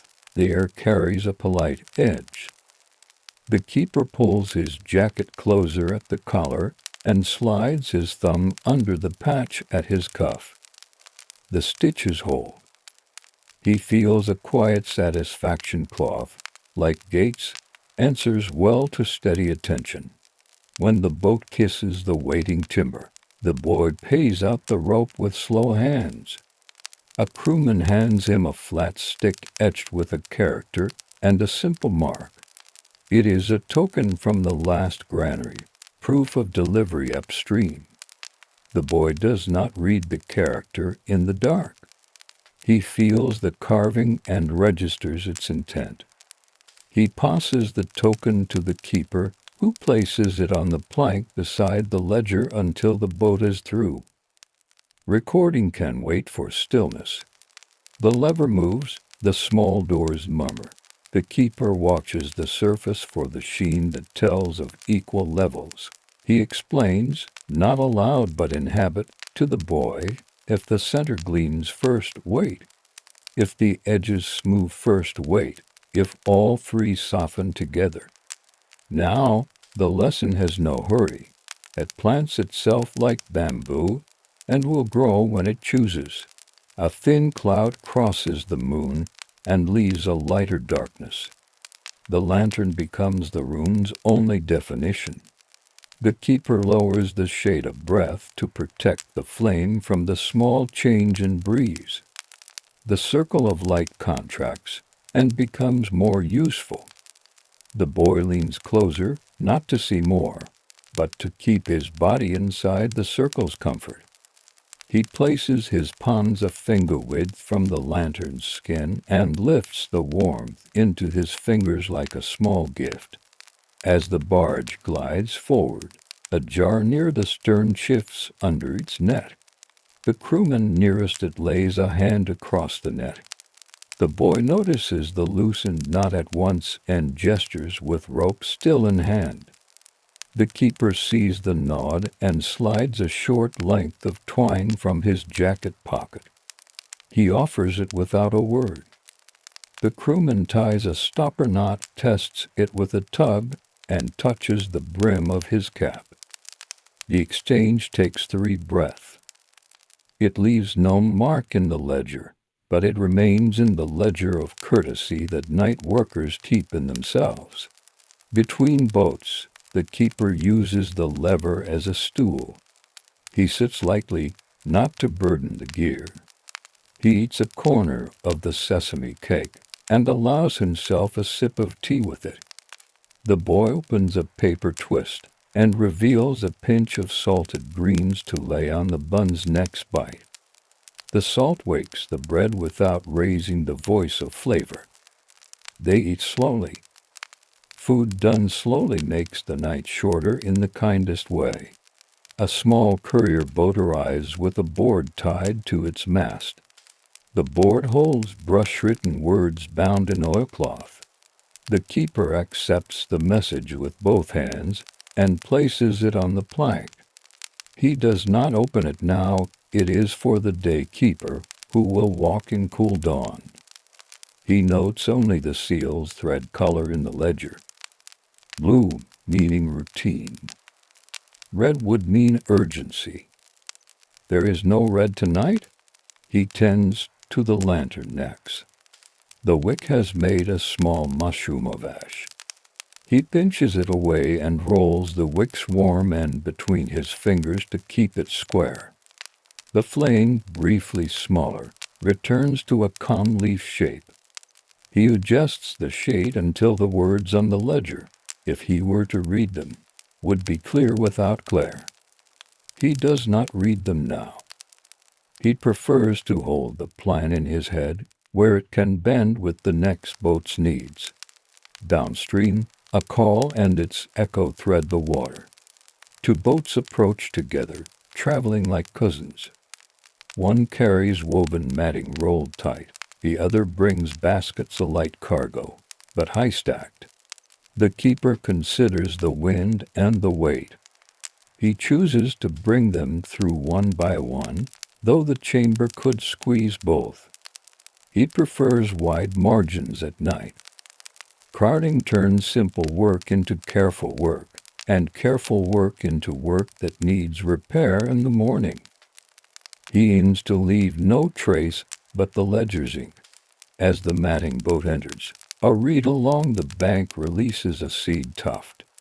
It drifts past the lantern's circle like a thought that has chosen not to linger.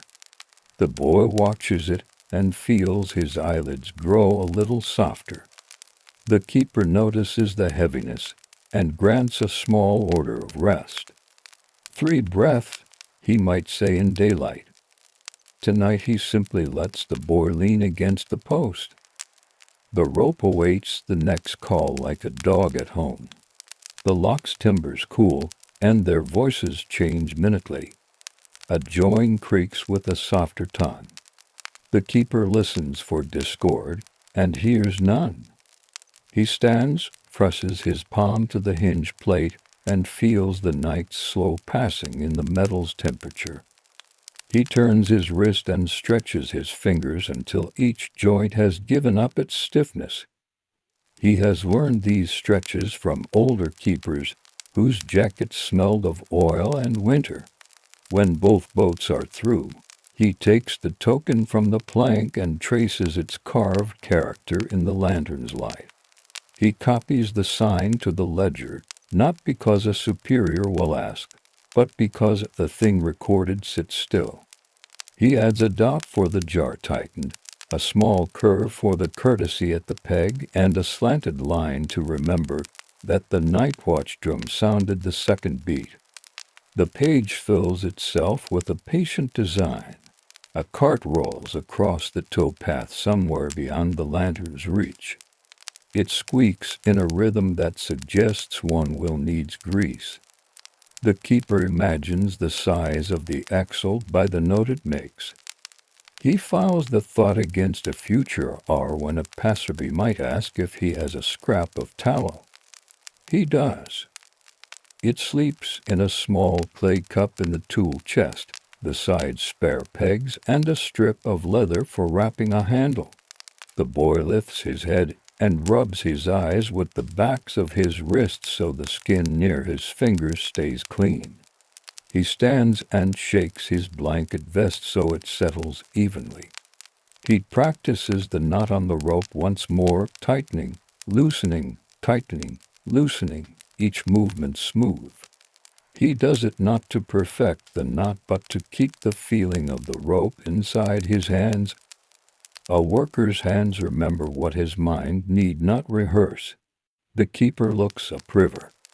The surface wears a thin path of starlight. In the quiet, he hears the tiniest pluck as a fish takes a gnat from the skin of the water. He breathes out and lets his shoulders drop. The night's middle approaches, when the flow thins for a while and then gathers again before dawn. He enjoys this middle. It is when the gate speaks most clearly in small voices. On the ledger's inside cover is a strip of cloth with 4 short lines sewn into it. They are not decoration. They are a personal calendar for the week's watch schedule. He touches the 3rd line with his thumb, the present night, and thinks of his bedroll folded on a high shelf, of its faint smell of clean rush and sun. He does not miss it. He knows it will feel good when it is time. Knowing is enough for comfort now. From far upstream, another lamp brightens. When it dips, he knows a pole has been set. When it rises, he knows the water there is shallow, and the men are feeling for the best path. He lifts his lantern a hair in answer, and returns to his place by the lever. The boy stands at the peg, rope ready, feet set. The lock waits, wooden lungs filled and calm. The new light upstream steadies into a slow approach. The keeper touches the ledger's cord and sets the brush across the spine so it will not slide. He lifts the bamboo pole that leans beside the beam and lets its tip rest on the water. The pole tells him the surface is calm enough to welcome the next hull. He does not speak. The lock knows the invitation by the way his shoulder turns, and the boy's stance follows. The boy arranges the rope coil so the free end falls to his left hand. He makes a small practice flick, the loop opens and closes like a quiet breath. He has a little rhyme in his head: open, offer, settle, that older helpers taught him. He does not say it. The rhythm sits in his wrists, where it does the most good. On the plank, the tea cools to a pleasant warmth. The lantern's ring has absorbed heat and would warm a fingertip if touched, but the boy will not touch it.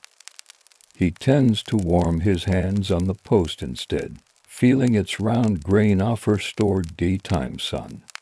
A grain barge, lower than the last, glides in. Its sides are brushed with chaff that clings to damp planks. The crew has covered the sacks with reed mats and laid a narrow board across the forward pile so a man can step without tearing the weave. The helm is a simple sweep, its handle polished by long use. The keeper lifts his lantern just enough for the helmsman to see the gate mouth. He does not aim the light into the man's eyes. He lets it fall along the water where eyes can rest. The boy casts the loop, and it lands over the boat's short post with a soft clap of rope on wood. He takes the weight and passes the line around the peg in a figure that will hold without biting. The current tugs once, like a polite bow, and then relaxes. The boat is ready to wait. The keeper turns the lever a finger width, then another, and the paddles welcome water into the chamber. The sound is a low thread rather than a busy chatter. He watches the far wall for a faint shining that tells of level change. When it appears, he lets the lever rest. Between movements he checks the tool chest. Inside are 3 pegs, a short mallet, a small clay cup holding tallow, a sliver of leather for wrapping a handle, and a twist of hemp fiber. He lifts the fiber, rolls a pinch between his fingers, and sets it back. It is therefore daylight work, when little seepages need a calm hand and a wood wedge to sleep again. Night is for keeping the flow easy and the ledger clear. The drum downstream speaks the 3rd watch with 5 deliberate strokes. The keeper's ear has known this measure since youth, yet he listens as if hearing it new. He notes it not with ink, but by turning the corner of the page down a grain's width. He will flatten it at dawn when the day-keeper comes. The page will be ready without the sound. A slight breeze slips along the canal. It carries a scent of hull pitch from somewhere beyond the bend, and a hint of onion greens from a garden near the towpath. On the far bank an owl calls once, then sets itself to listening. The lantern's paper shade trembles, and the boy steadies it with the tip of his fingernail so it will not tap against the ring. Small sounds, well kept, stay small. When the chamber is ready, the keeper eases the inner paddles. A path of dark water folds toward the stern. The helmsman rests a palm on the sweep and lets the boat move as if deciding for itself. The boy takes in the rope a loop at a time, stacking the coils so each lies flat. The crewman nearest the bow lifts a hand in thanks. He is chewing a slice of preserved plum against the night chill. He offers a second slice with 2 fingers. The boy smiles without showing teeth, not out of caution but out of a custom of quiet, and sets the gift by the ledger. It will be eaten after the mark is written, as always. 2 more lamps lift on the river, side by side, and not too close. One is high on a short mast, the other held by a man near the bow. Their reflections meet and part like fish. The keeper chooses to stage them the lighter cargo first, then the one whose deck shows stacked baskets. He has learned that baskets, though light, can catch wind in the chamber and brush against a wall if the pace is hurried. He prefers to keep the wind as a guest, not a partner. He turns to the posted board on the inside wall. Its brush-written rules are simple and bold. Wait for signal, enter slow, lash tight, speak low, obey the gate. He traces one stroke with a fingertip and feels the grain beneath the paint. The board has lasted longer than several lanterns and 2 shades. It will last longer than his jacket, too. He finds common long-lived things that need small attentions. The first of the pair arrives, a courier craft with rolls of silk wrapped in oiled paper. The man on the bow wears knits without fingertips so he can feel the line. He glances once at the keeper's lantern, and then at the water's color inside the gate. He nods, meaning he agrees with the pace. The boy tosses the loop, finds the post, and holds the line steady. The keeper opens the paddles a fraction. The water answers with a hush that pleases him. Another task sits ready in his mind. Between boats, he lifts the inkstone from its cloth. He pours 2 drops of water from a narrow-necked gourd, rubs the inkstick 3 measured circles, and tests the brush on the underside of the stone. The bristles offer a clean line. On the ledger he draws the sign that means rolls wrapped, a small box with 2 diagonal strokes. He adds the time mark by placing the brush where the page's faint grid meets a thread he holds in his head. He closes the book so the ink can rest in the paper's fibers.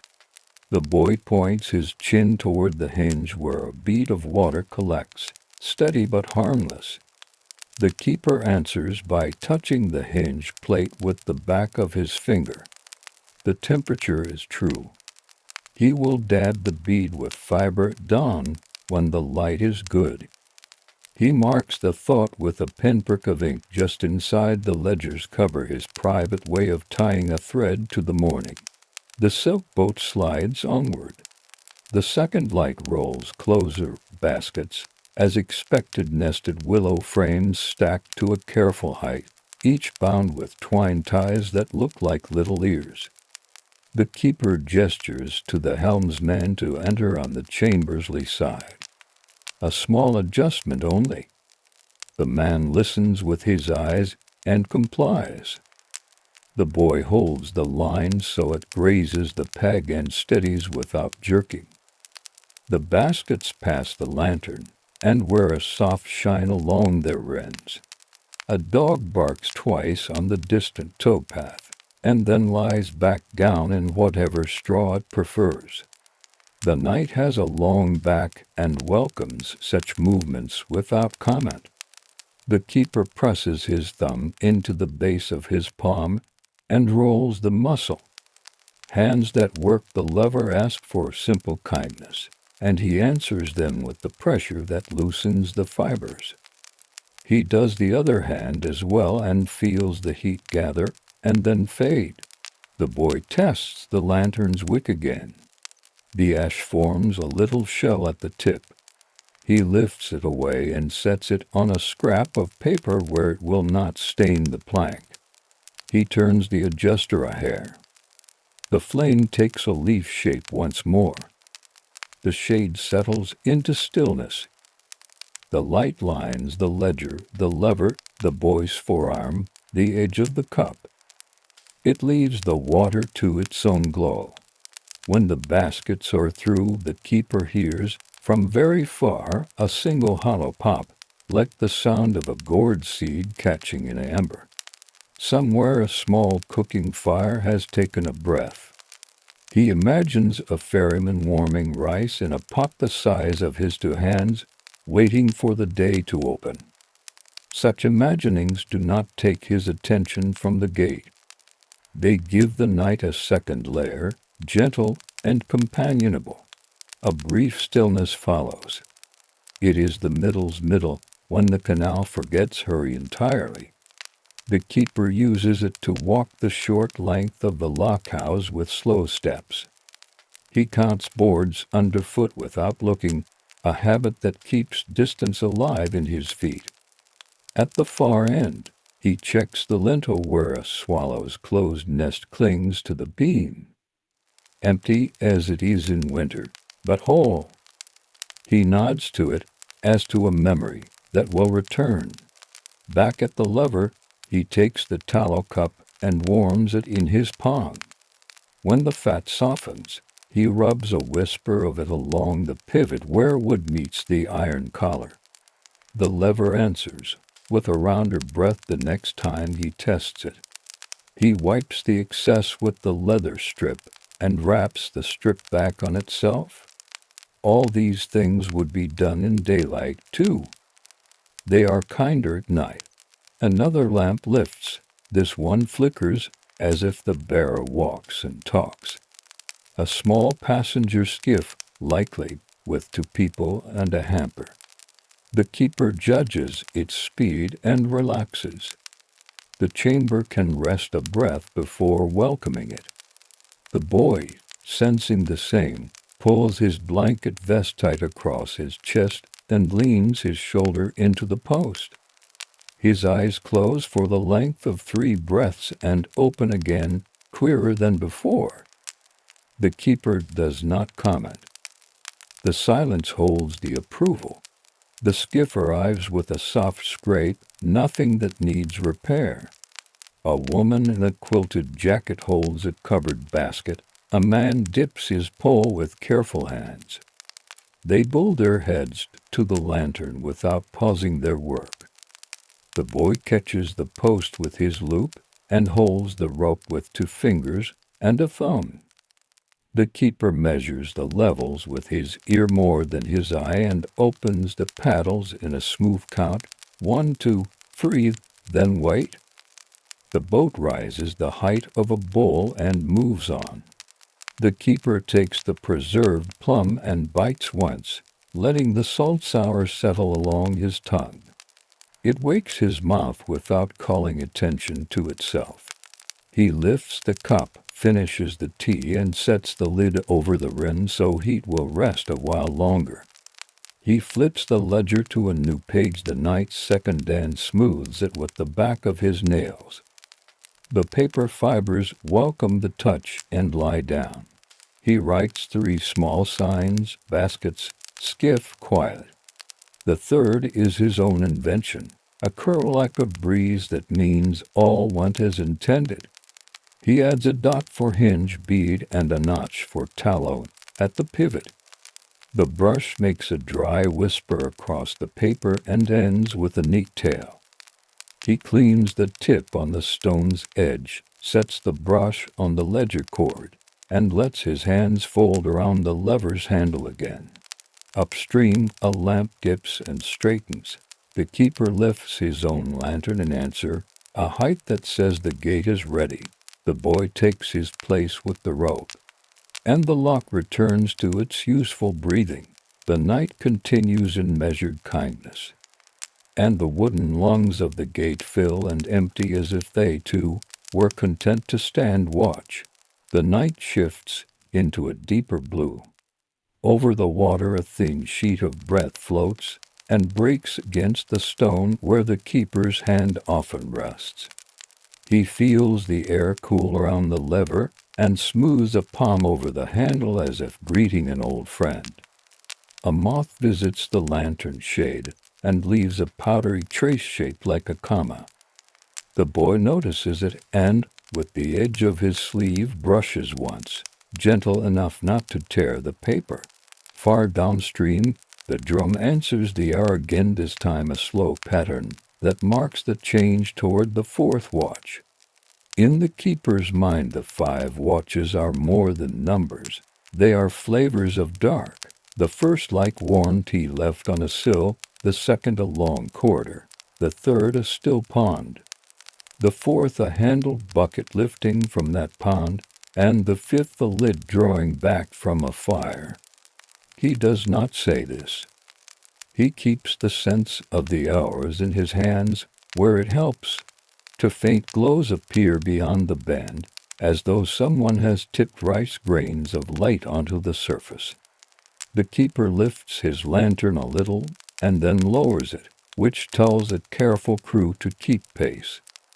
When the first boat comes near, the boy sees baskets again, but these are not willow. They are lacquered trays edged in thin reed, wrapped with oiled paper. The snell-dry pine, a hint of resin, escapes through a small tear. Porcelain rides beneath, crated and cross-eyed. The helmsman stands with a wrapped pole and moves with the undisturbing accuracy of someone who prefers to keep a secret.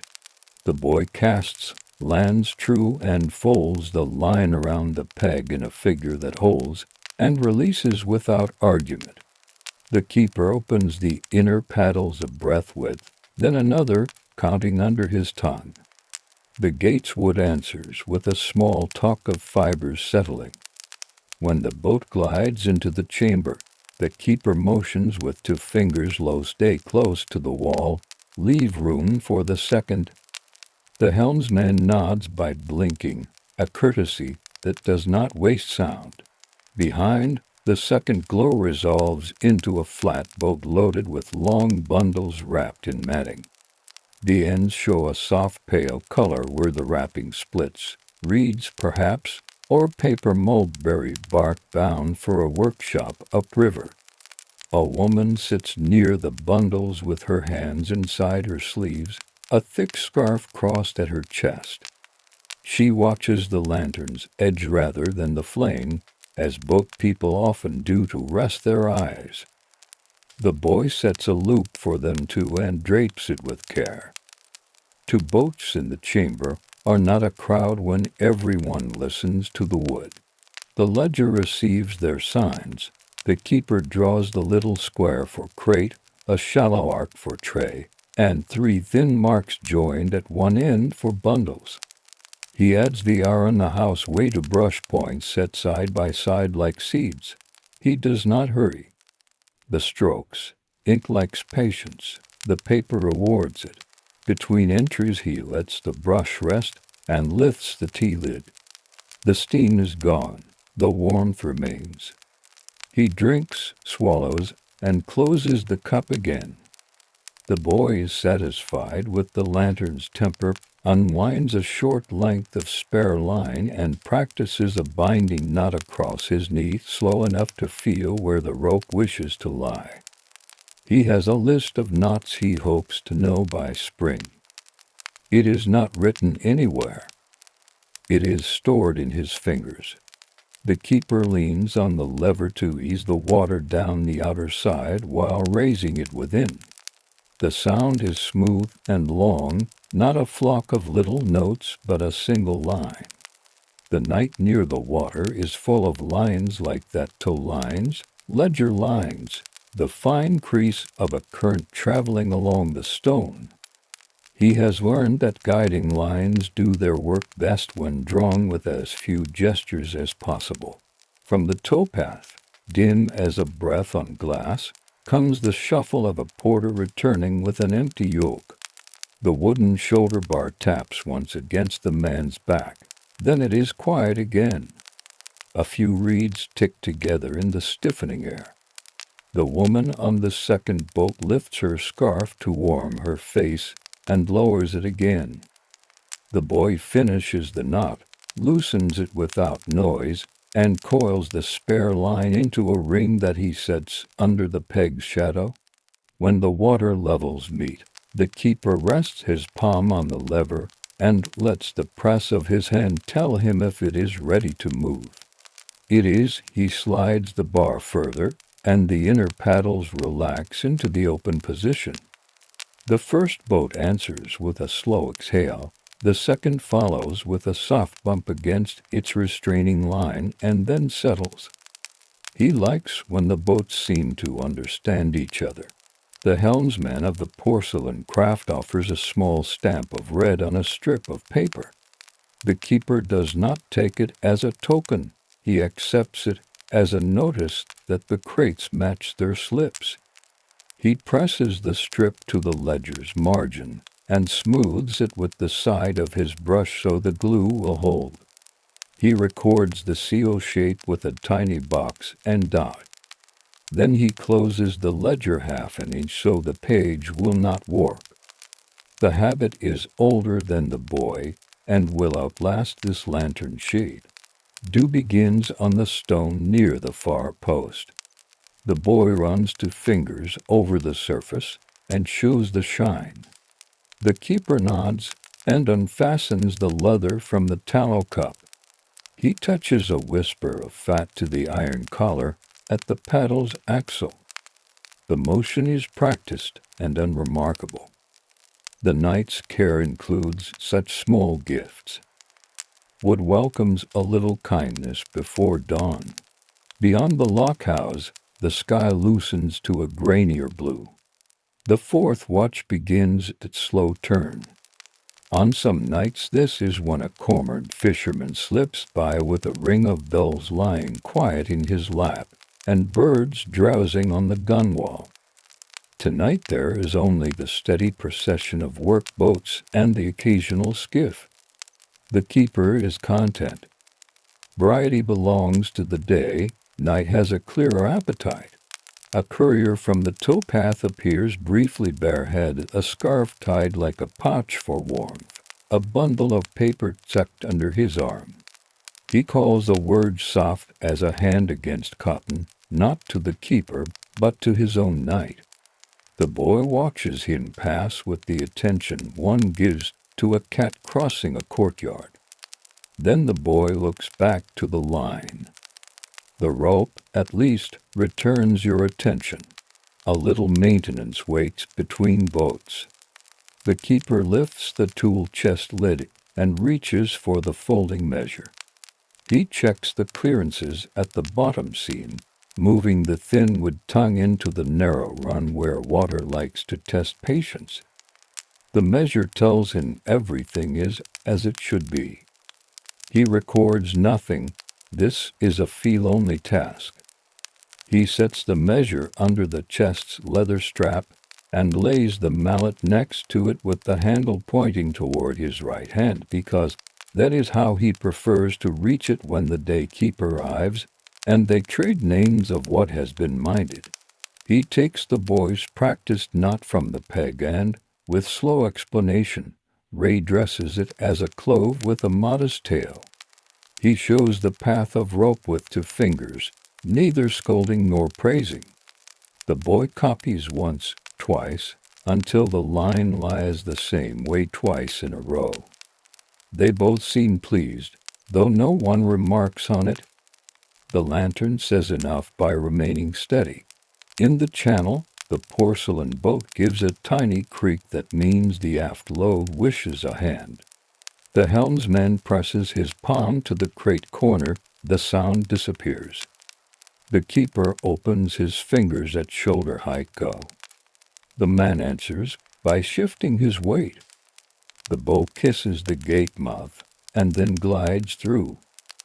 The redrapped bundles follow, smooth as wrapped pillows. The woman closes her eyes as the lantern light slides along her scarf, a brief warmth to carry beyond the stones. The keeper writes the last mark for the pair and rotates the ledger so the damp ink faces the air. He turns the brush upright on the stone. When he sets the lid back on the tea, he thinks of how spring tastes in this place, slightly green from the willow buds, a faint sweetness from crushed towpath grasses. Winter tastes cleaner, like porcelain rinsed in cold water. He likes both, and worries for neither. A wind from the north runs a finger down the canal, and lifts the lantern shade just enough to click against its ring. The boy steadies it. He has learned the small angle that stops the click without smothering the flame. The keeper wraps his jacket at the throat and buttons it with slow care so the cloth will not chew the thread. Clothes remember such things and repay attention by lasting. At the edge of hearing, a bell from a small riverside shrine taps once, perhaps stirred by air, perhaps by a caretaker checking the clapper's cord. The sound draws a line through the night like a pen through silk. It holds for a moment and goes. The keeper's ear labels it and sets it aside, a ribbon on a hook. He thinks of the board on the wall again. Wait, enter, lash, speak low, obey, and touches its corner with a knuckle. Wood and rules, both simpler than disputes. From upstream stirrings gather, a cluster of dim lights grouped like seeds on a drying tray. It is the grain convoy they were told to expect, 3 shallow barges with sacks stacked below a roof of mats. The keeper prepares for their weight with no fuss. He checks the lever housing with one more palm, glances at the paddle's pins, and shifts the chest an inch so the path to the peg is clear. The boy coils his main line and lays 2 spare coils nearby, one for each extra boat. He wets the rope's ends with a dab of canal water so the fibers will lie. He opens the outer paddles until the water hum deepens, then lowers them to the hum he trusts most. It is a useful tone, neither proud nor weak. The barges close, not together but with good courtesy between them. The first shows a painted mark for government grain. The second and third are hired carriers, their marks neatly brushed on the stern boards.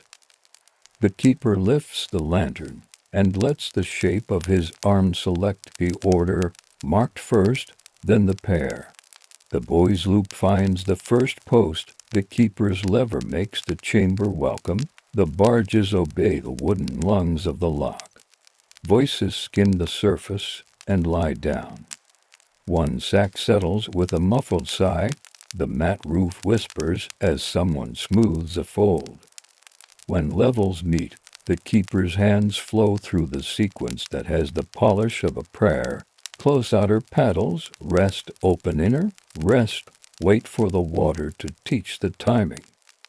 Then lift the lever, the breath that sends the first barge forward. The others follow where the wake draws them. On the ledger he draws the sign for government grain, a square with a centered dot, and then the paired strokes for private carriers.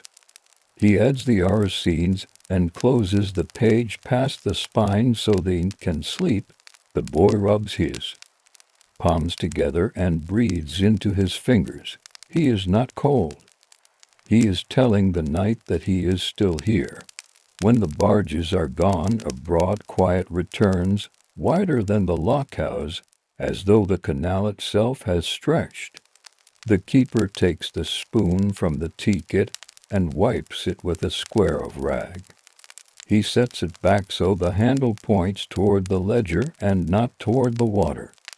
He does all these small things because small things done the same way are a form of rest. The fourth watch begins to thin at the edges. Somewhere in the reeds a bird tests a note and decides to wait.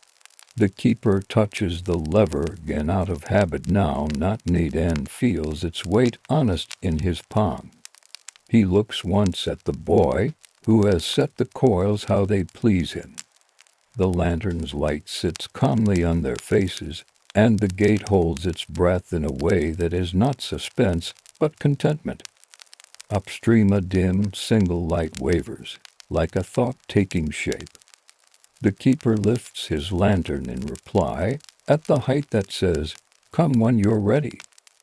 The canal, a patient teacher, repeats its lesson in wood and water. The night loosens by degrees, as if a careful hand were thinning ink with water. The lantern's flame grows rounder and more golden against the paling dark, and the paper shade shows its brush fibers when the boy leans close to check the wick. He does not lift the glass, he only breathes near it, and sees the flame answer by steadying. The keeper nods. In these hours, gentleness saves more effort than strength. A last solitary boat approaches from upstream, its bow wrapped in a sleeve of straw to protect a fresh coat of pitch. The helmsman keeps the pole almost vertical, guiding by tiny pressures. He carries sacks that settle into each other like loaves of steamed bread. Millet, the keeper guesses from the way the cloth lies. He readies the inner paddles with two soft pulls, and listens not for noise but for change. The canal's voice lowers, then brightens. The lever's arm comes over with a weight that fits the morning.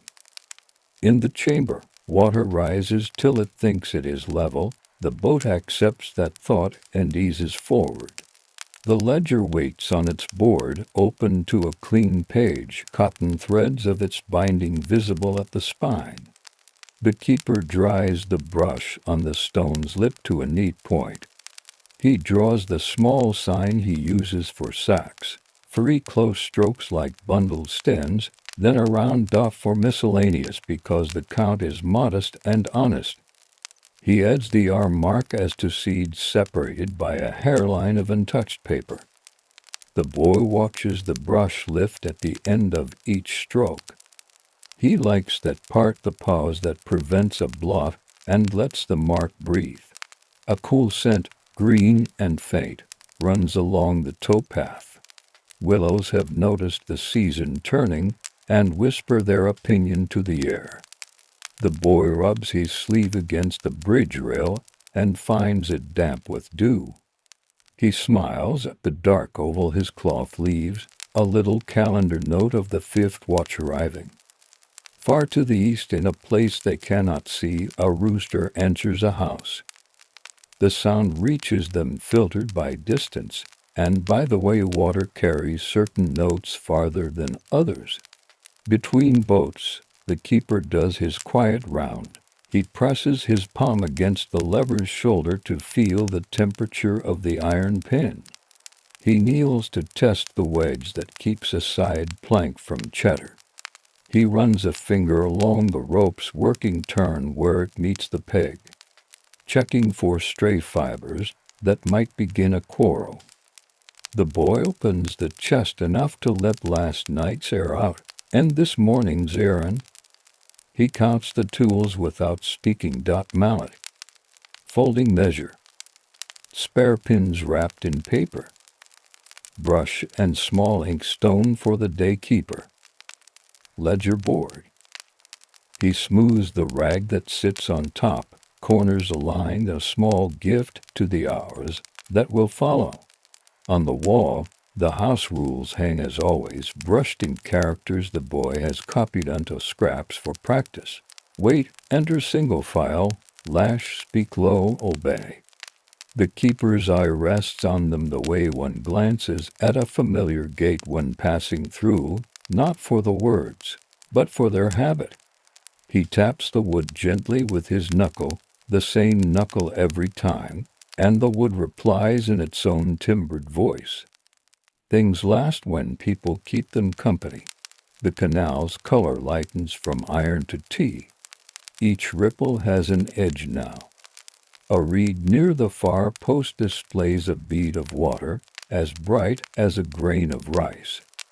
The lantern's circle fades on the stone, not because the flame weakens, but because the morning adds a second, larger lamp. The keeper turns the lantern's wick down one notch and lets the flame choose a more modest shape. It obliges. A set of distant drums marks the end of the watch. Not a flourish, only measured taps, considered of sleepers. The keeper nods once, as if acknowledging a friend at a doorway.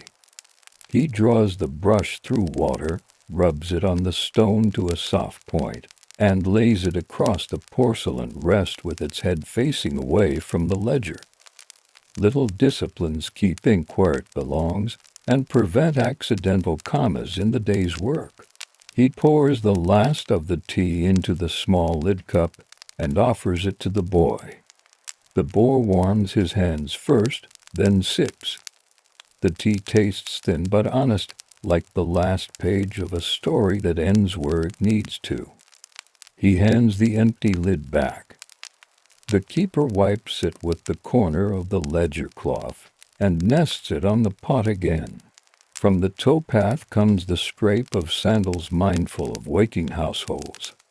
The day-keeper's silhouette appears with a bundle under one arm and a coil of rope over the other. He wears a jacket with new patches on the cuffs and carries a round of steamed bread tucked in cloth near his ribs. When he reaches the lockhouse, he bows a little at the doorway so his head does not touch the lintel, a courtesy learned long ago and never abandoned. They trade the night in a few careful lines. The keeper gestures toward the lever, the paddles, the timber wedge. The dayman follows with his eyes and nods. The boy brings the ledger forward. The night keeper points to the entries with the back of his fingernail porcelain, reed bundles, grain barges, sacks, and slides the page so the ink seals can be seen. The day-keeper presses a thumb at the margin as acknowledgement, leaving no stain, only a light pressure that says "I've seen." He sets his bread on the chest and unties the scarf from around his neck. Warmth from his walk lingers in the cloth and gives the little room a brief suggestion of steam. Outside, the towpath begins its soft routine. A pair of men carrying poles test a rope for frayed places. A woman walks with a bucket made tidy by a cloth cover. A boy from the nearby tea stall sets a brazier where the morning trade will pause. A dog explores. The reads and returns, satisfied that the canal has not moved while it slept. The keeper pulls the lantern down and holds it in both hands. He loosens the wire that keeps the shade steady and tilts the glass enough to let his breath find the flame. It goes out without fuss. A wisp rises and disappears into the morning, leaving the slightest scent of cooled lamp. He separates the parts and folds them into their box. The paper shade he wraps in a sheet of oiled mulberry and ties with string crossed once, then again. He slides the box under the bench to its usual corner. The boy smiles at the neatness of it, darkness stored politely until asked again. They set the ropes on pegs in broader, daytime loops that will welcome heavier traffic. The day-keeper checks the spare pins and slips one into the pocket at his belt. The night-keeper lifts his jacket collar, not against cold now, but as a habit of closure. He smooths the ledger cloth, closes the board, and ties its cord. He places the bundle beside the tea kit for the day man to set in the higher cupboard when the first wave of boats has gone through. Before stepping away, the keeper walks the length of the gate one more time. He touches the iron collar where the tallow sat in the night and confirms that the oil has bitten kindly. He rests his hand flat against the beam palm to wood and feels the gate's slow breath return a mild pressure. In that quiet exchange lies the measure of his work. He bows, not from formality, but from friendship. He and the boy step onto the towpath. The path is damp, but firm. Their shadows walk with them now, not long and thin as at moonrise, but calm and companionable. The boy carries the coil in a way that will not press the rope out of shape. He watches a leaf float past and tries to remember how many knots he learned last night. He decides to practice the binding one again before noon. The keeper, feeling the jacket lighten on his shoulders, thinks of the mat he will unroll, of rice porridge with a shred of ginger, of sleep like a wide field with no weeds. They pass the small shrine whose bell spoke once before dawn. The tile roof wears a line of dew like a thin silver thread. The boy leaves a coin as his mother taught him, laid flat, not drop, so the sound remains inside him rather than waking the stone. The keeper straightens the small reed broom by the door. He does not enter, he rarely does at this hour. But he says thank you in the careful way of those who tend gates and water and lamps. At the bend, they look back. The day keeper has the lever in his hand and a boat already in the chamber. A voice rises, not loud, simply part of daylight. A pole knocks the side in a useful rhythm. The keeper nods once to that picture and then lets it go. He and the boy turn down a lane shaded by plane trees whose bark peels in soft flags. The lane smells faintly of steamed buns and wet earth. The city beyond is waking, but it does not hurry their feet. The night has been put away in good order. The canal keeps its appointments with the provinces. The ledger holds its characters in neat rows. The lantern sleeps in its oiled paper. The lever remembers the weight of the hand that will next ask it to move. When the boy yawns, the keeper pretends not to notice and shortens his stride without making a point of it. They walk until the towpath is a thought rather than a place, and in that gentle thinning the watch is complete. And as morning turns the canal to pale silk, we can leave the quiet stones and step into warm, curling steam. Where bluing tints the rinse and wooden rollers hum. Our next stop is a Victorian washhouse at work. The door opens with a soft wooden sigh, and warm air greets the cool morning. It smells faintly of soda and soap, with a friendly hint of steam that wraps itself around the doorway and then drifts out into the lane. Inside, the light is quiet and even. It comes through high windows clouded by condensation, smudging the edges of brick and beam, turning everything gentle. This is a municipal washhouse at the start of the week. Monday is the day many families keep for laundry. Some arrive with baskets slung on a hip, some with a barrow and a child walking small steps beside the wheel. Each basket has the shape of a home folded into it, shirts with a line of mended buttonholes, aprons marked with flour, stockings turned inside out to show where a heel was reinforced, a cot sheet smelling faintly of soap from last time. At the small counter near the entrance sits the attendant, a calm presence in a dark dress with sleeves pushed above the wrist.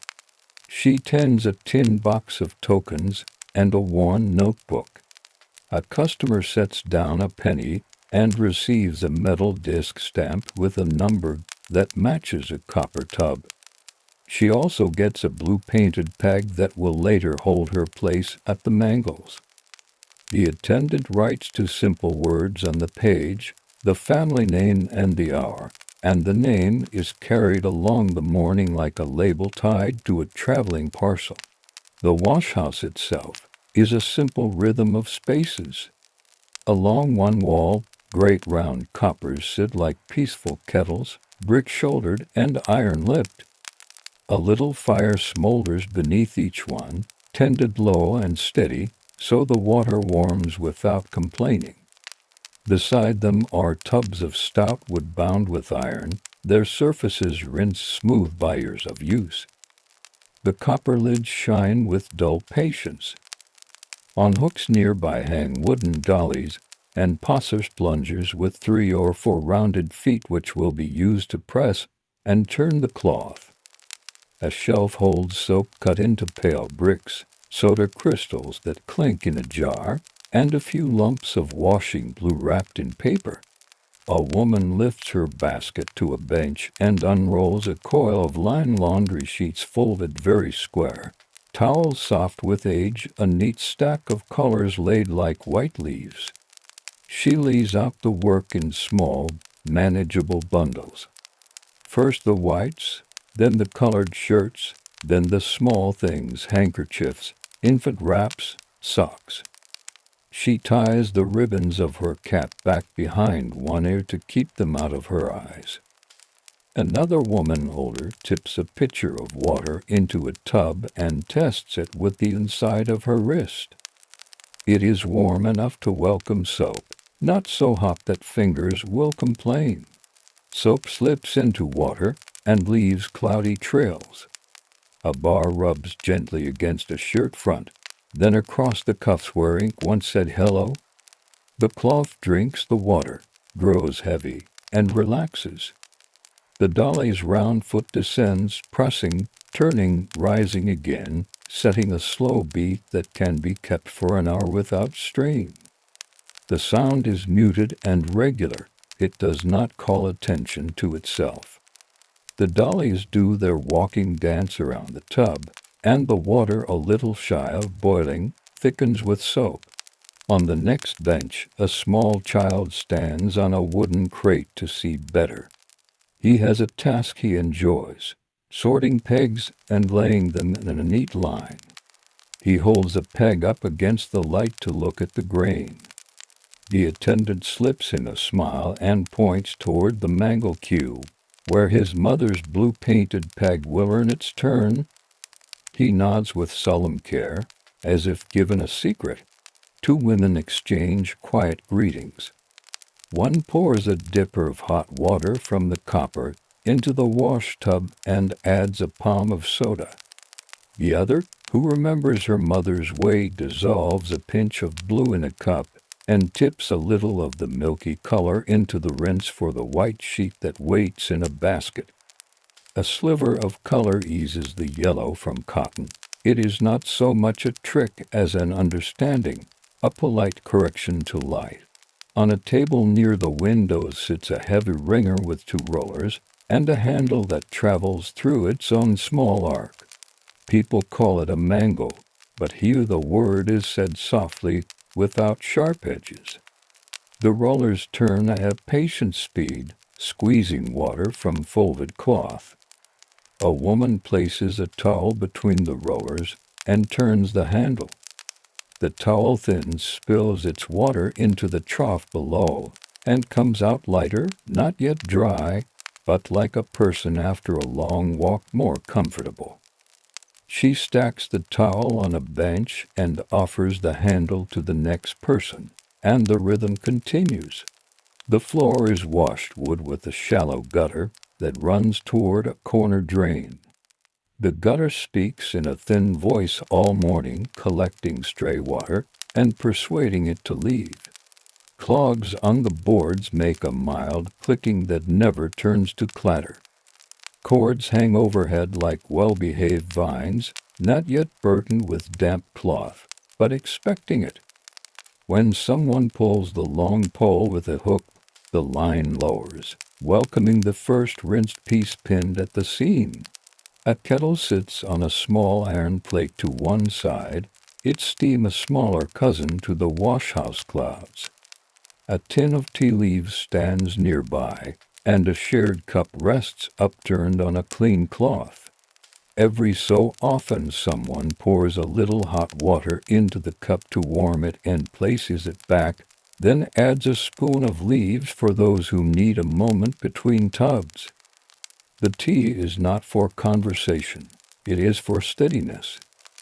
Work has its own pace when handled kindly. There is a place for starch, too. An enamel bowl waits on a shelf with a folded paper of starch powder held by string. The packet opens with a crisp sound. A measure goes into a jug, then hot water, then stirring with a spoon whose handle has learned this circle over many years. A shirt collar rests in the starch for a minute that does not need a clock, only a feeling. It emerges with a new intention, not stiff as a board, but more likely to remember its shape when dry. The washhouse attendant moves through the room in small arcs, carrying a measure of coal for a copper here, adjusting a damper there, checking that a plug seats snugly at the tub's mouth. She speaks seldom, but when she does, her words fall like folded cloth, simple, unwrinkled, useful. If a newcomer reaches for soap too quickly, the attendant offers a bar and a nod toward temperate water. If someone seems put out by a wait at the mango, she sets a peg on the board in a place that eases the path without unsettling anyone else's turn. The room is guided without fuss. Outside, the morning widens. Inside, the laundry begins its small migrations. From basket to tub, from tub to rinse, from rinse to wringer, from wringer to line. A forgotten button rises in a tub and becomes a small treasure for the child. He rinses it and ties it in his kerchief. A woman finds a line of soot on a cuff and smiles, remembering a hearth cleaned yesterday. She works the line with soap between her thumbs, and it fades from present to past. A shirt is lifted, heavy and shining, to the mangle. The rollers accept it.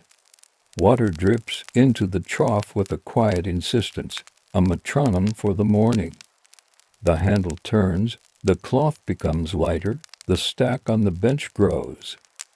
On a hook near the door, someone hangs a cloth bag with a few pennies inside, wrapped against damp.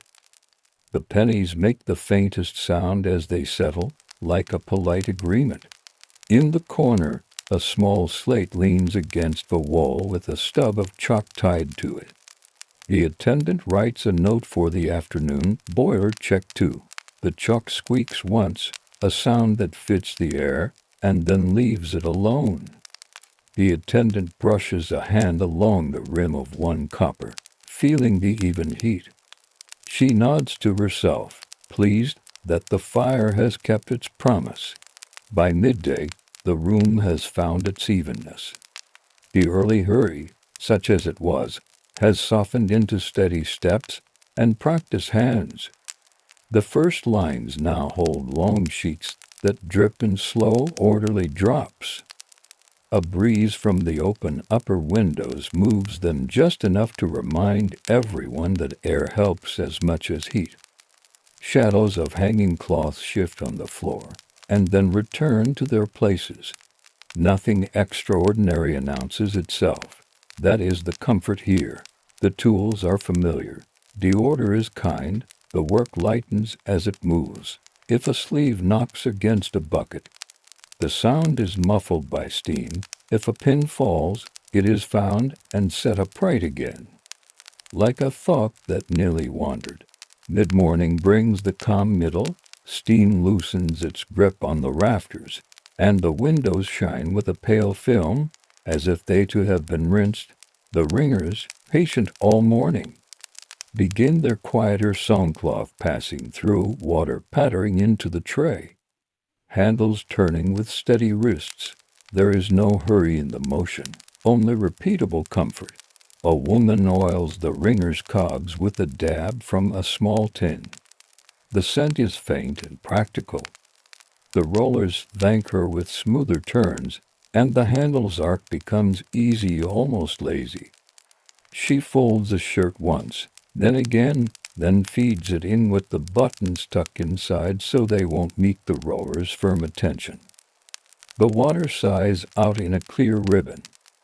She sets the shirt on the bench, squares its corners with her palms, and places it in a growing stack that leans like a modest hill.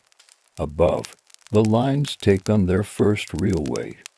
A long sheet rises with the pole, climbs toward the high air, and settles like a quiet sail. Cloth espins pinch neatly. The pole returns to the rack with a tap. Another sheet follows, and then a towel with a stitched letter in one corner. Little marks like these tiny crosses, initials, neat loops help cloth find its home again. They are a code made not of ink but of thread. When laundry was sent out, such marks were common.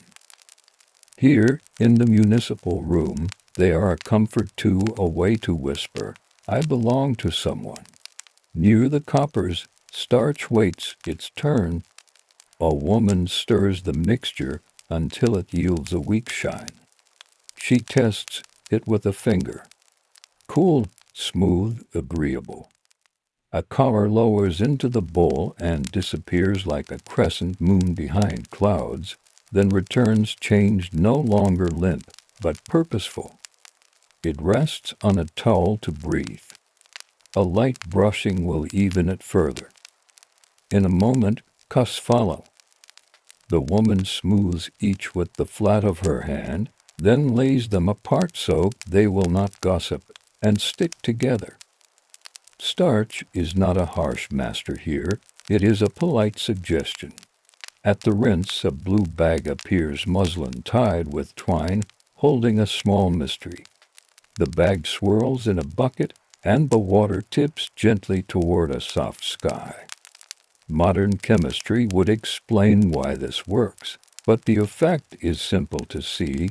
White cloth rinsed here returns clearer, as if the day had become a little brighter on it.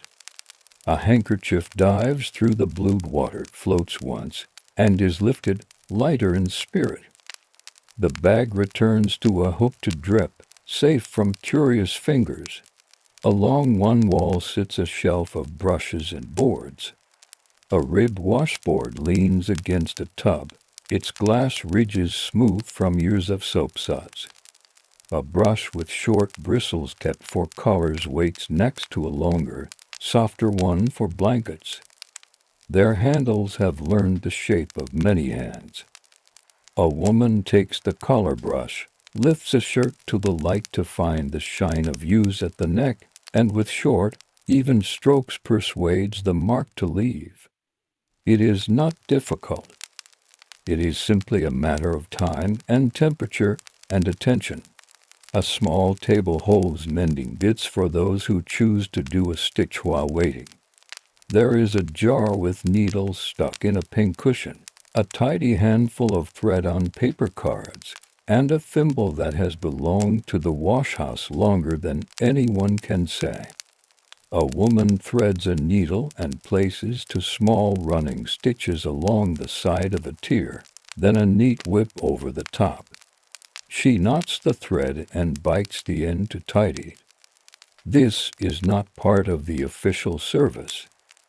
It is an exchange with the morning. Give it a bit of patience. Receive a small improvement in return. Someone opens the damper, touch under copper. The water inside moves its shoulders and sends up a more confident breath of steam. A dolly steps down into the tub and turns the world over gently. The wooden pegs of its feet are round and kind. They do not punish. They simply press and rise, like a lullaby that has learned to walk. A second dolly goes to work in the next tub, and the two keep each other company as clocks do when set side by side. There is talk of soap now and then, how to slice a bar with a piece of wire to make it last, How to save thin ends in a bag to soak for a soft gel. How soda brightens hard water that might otherwise sulk. One woman, new to the room, asks about suds that linger. The attendant lifts a bucket of clear rinse, tips it into the tub, and shows how movement rather than force carries the soap away. Let water do work, she says, and her voice is as warm as the copper's wren. The floor's shallow gutter continues its quiet task. It receives drips from the ringers, the polite spill from a lifted tub, the fine rain that falls off a sheet as it travels upward. The water makes its way to the corner drain with no complaint. If a drop loses itself and wanders onto the boards, a cloth finds it and folds it away. The room loves neatness, not for show, but because neatness lets everyone breathe. At the far end, a drying room sits ready, an enclosed space with rails and a slow, even warmth. It is for days when the sky is unhelpful. Today, the high windows and faint breeze do good work, so the drying room waits like a spare blanket, there if needed, happy if not. A woman peeks and checks the slow stove in the corner and closes the door carefully to keep the air from racing. Drying, like everything else here, prefers patience. The mango queue moves along with its own gentle logic. Pegs on a board show whose turn will come and when. The blue-painted peg from earlier finds itself to spaces from the front. The child who guards it counts softly, 1, 2, my mother, and hides a smile behind his sleeve as if he has cracked a code. When their turn arrives, mother and child work together. She guides a folded sheet into the rollers. He turns the handle with both hands. The sheet leaves with stripes of water left behind in the trough, the fabric grateful for the lightness. They fold in half and then in half again, corners meeting with geometric pleasure. Now and then, a cord from above drops slightly to offer a clip to a shorter person. The pole with the hook is good for this, but the room has other ways to help, a small stepping block that slides where needed, a stool no one guards. A woman with stiff knees uses the stool and nods her thanks. She will tuck it back under the bench when finished, and someone else will find it when they need it, too. There is a place for cooling, not only for water and cloth, but for hands. Near the door, in a little patch of breeze, sits a stoneware jar with a smear of salve that smells faintly of calendula. It belongs to no one and to everyone. A quick dab soothes a reddened knuckle, a patch of soft skin at the thumb. On a shelf nearby is a small bowl of oatmeal mixed with water. Someone once read that it comforts hands after soap. People try it and nod. The bowl refills itself over the weeks without anyone being asked. A clock high on the wall marks midday without sound. Time here is shown in stacks that grow and lines that empty, not in bells. Even so, the room senses the hour. The kettle is filled again. A mug warms in a bowl of hot water, then is emptied and filled with tea that has been waiting politely. The attendant takes a slow sip and rests her palm on the nearest copper lid as if thanking it for its steady heat. Her other hand flips the page in the notebook. New names, afternoon hours, a little margin note about coal delivery. The pencil line is clean and light. Commentary slips in like a companionable thought. In many towns, municipal washhouses were built when city water became more certain and when the air of tenements needed relief from steam. Here, in this practical room, water and heat are kept safely, and labor becomes shareable. It is not only a matter of cleanliness. It is a matter of room to breathe, the space to work without cooking pots fighting for attention, of floors that welcome spills and walls that do not mind the whisper of steam. A woman retrieves the blue bag and gently squeezes it to coax a little more color before hanging it back. Another brushes a stray lint from a shirt and decides which line spot will give it the friendliest breeze. A third checks the edge of a tablecloth with fingers that can feel threads like a reader feels letters. She finds a loose one and tucks it under with a needle that seems to know the way. The soundscape is a small orchestra of soft instruments. Ringer handles turn like well-trained violas. Dollies tap in a measured bass. Drips from the troughs add a light percussion. Somewhere, a coal shifts and gives a little sigh. Boots find the rhythm on the boards and forget, after a while, that they are making any sound at all. By early afternoon, the first items on the lines have moved from wet to simply damp. A woman fans a sheet once with her hand, not to hurry it, only to say she has noticed its progress. Another collects socks from a basket into small families' pairs found. Mates reunited, she rolls them together tenderly so they will not quarrel and wander. The child with the button returns to the small slate and draws a circle, then another within it. He says it is a copper scene from above. He draws little lines for steam. The attendant sees this and draws a tiny dolly inside the circle for company. He laughs once, a light sound that does not disturb the air, and then returns to his mother with a sense that even the chalk understands the room. The day tilts toward afternoon, and the room discovers a quieter energy, not slower exactly, but more settled. On the high lines, the first things hung in the morning have softened from wet to merely cool. A woman reaches up, touches the edge of a pillowcase, and feels that change with the back of her fingers. It is ready to come down for finishing. She lifts the pole, eases the loop cord, and the cloth slips into her arms like a tame bird. Drying here is a patient craft. A breeze skates along the windows and decides which hens to visit first. Heavier pieces blankets, skirts with deep hens keep their stations for now. Lighter things come down to meet the irons. The attendant lays two trestles side by side and spreads a thick woolen pad across them. Over that, a clean sheet the ironing blanket and its cloth skin. Together they make a surface that welcomes heat without complaint. A small iron stove sits in the corner, nothing showy, just the size of a cheerful barrow. On it, a row of flat irons warms in a slow procession.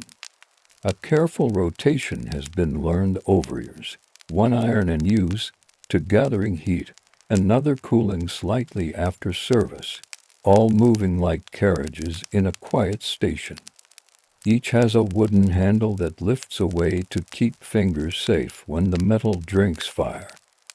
A sprinkle bottle waits to green glass with a perforated cork, filled with water for taming stubborn foes. When such bottles are not at hand, fingers do the sprinkling. Here, both methods are friends. The first iron, ready and confident, is tested against a scrap of muslin. A whisper of steam says it has found its voice.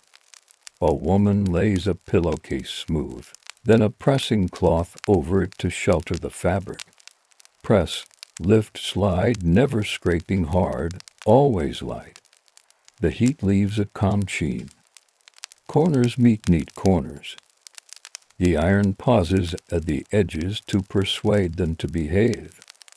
The woman sets it aside on a metal stand, swaps the handle onto the next iron, and continues. The routine is unhurried, exact. At a side table stands a narrow board made for sleeves. It narrows like a path between hedges, offering support where a flat table would wrinkle. A shirt cuff, likely starched earlier, slips over this small road. The iron moves in small arcs, as careful as someone stroking a cat's back. A hint of starch glow appears, the kind that speaks of care rather than stiffness. Nearby, a goffering iron rests, its ridged stem catching a lick of warmth from the stove. Some lady's ruffles will visit it soon, one frill at a time coaxed into soft curves that will hold their shape until the next wash. In a shallow tray at the edge of the ironing station sit bricks heating modestly for a box iron, the kind with a hinged belly that accepts a warming core. Today the flat irons manage most of the work, but it is reassuring to see the box iron in reserve, like a dependable uncle at the back of the room. Tools here are plain and honest. None arrive to impress. They are simply good at what they do. A woman with a neat bun shakes a tablecloth so gently that dust would not dare to rise. She finds its woven border and aligns it with the table edge, then folds press by press, so the pattern shows as if it had been drawn with a ruler. Her palms smooth away small stubbornnesses, and the iron finishes the rest. She runs a fingertip along the fold and smiles a little, not at herself, but at the fabric, as if congratulating it for settling down. On the mango bench, a mother and daughter pair decides which items prefer pressing to wringing. The daughter has learned that some wool pieces ask for a towel wrap squeeze rather than twisting, so their fibers keep their shape. Together, they roll a damp cardigan in an old sheet and lean on it gently as if easing air from a cushion. When they unroll it, the knit looks tidy, water shared away into the sheet. This will go to the flat rack near the window where air can pass easily without tugging the knitting out of true. Little notes of scent appear now that steam is less. Fresh soap lingers low, faint and comforting. Someone has tucked a sprig of lavender into a basket, only a suggestion of fragrance, not a shout. In this room, scented things are rare and modest. Clean has its own smell and does not need a crowd. The ledger on the attendant's table records small truths of the day: who arrived early, who took a double hour at the mango, who borrowed a needle and returned it with thanks. There is a line for coal used, another for soap sold in half bars, and a quiet tally of pins replaced after a box tipped and spilled. None of it hurries the room. It is simply a reflection of many hands sharing space well. Commentary arrives softly. For many households then, Mondays were set aside for washing, Tuesdays for ironing, and the week gathered its order round those anchors. Municipal rooms allowed that rhythm to breathe. Here, heat was kept in one place. Water managed without flooding narrow kitchens. And work could be shared shoulder to shoulder. The difference was not glamorous. It was practical. Comfort. At the ironing trestles, someone sets out a damp tea towel to use as a press cloth when finishing linen shirts. The iron hovers, kisses, lifts. The linen answers with a polished calm, edges crisp without feeling brittle. A collar comes last starched, ironed on both sides, front first then reverse, stand pressed upright with 2 fingers under to guide the curve. The result is not stiff as card, it is lively, like good paper. In one corner, the erring horse unfolds wooden arms that stretch like a friendly creature. Odd pieces that won't thorough dryness before the bundle home bodices, will socks, scarves find a place on its rails. A small door to the drying closet opens, warm, still air greets the room. Pieces that need a final breath go inside. The door closes again, careful not to disturb the steadiness within. The mangle's trough is cleaned in a pause. A cloth swabs away the thin silver of water, leaving the wood with a soft, cared-for look. Handles rest parallel, like two quiet oars.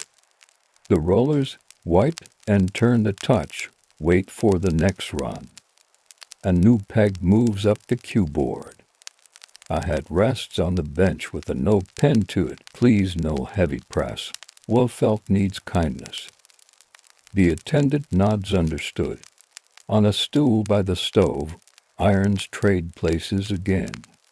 The woman tending them tests the next one with the inside of her wrist a hand's breadth away, feeling for heat, not touching. If she needs certainty, a scrap of cotton sings the truth in a small puff of vapor.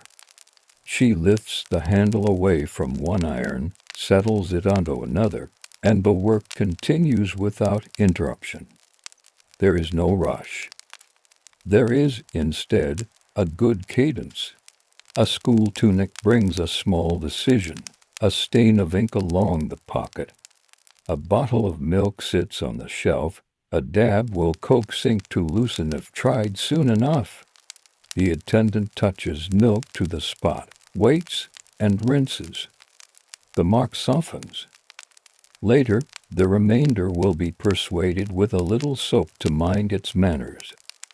If not this week, then the next. The Washhouse trusts repetition. A woman spreads a shawl woven in a simple check. She pats it to shape on the table and covers it with a dry cloth. The iron does not travel over it. It would flatten the life from the wool. Instead, it hovers, warming through the top cloth, encouraging moisture to leave without squashing the yarns. When the shawl is lifted, it holds its gentle fullness, as if the check itself had inhaled and found enough space. Across the room, blue bag water rests in a bucket for the very last rinses. A bundle of napkins takes a quick swim, then a swift lift.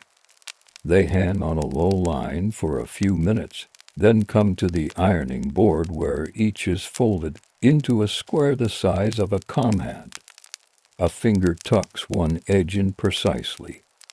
Later, in a drawer, these squares will stand in a little row like small, polite books. The talk that threads through the room keeps to easy topics. A recipe for starch that uses rice water instead of purchased powder. A trick for turning stockings so he'll dry well. A mention of Tuesday sunshine, and how it may invite heavy things to finish on the line outdoors at home. The kettle makes a gentle case for a second cup. No one argues. Bundles begin to form on benches. Each family's things collect themselves.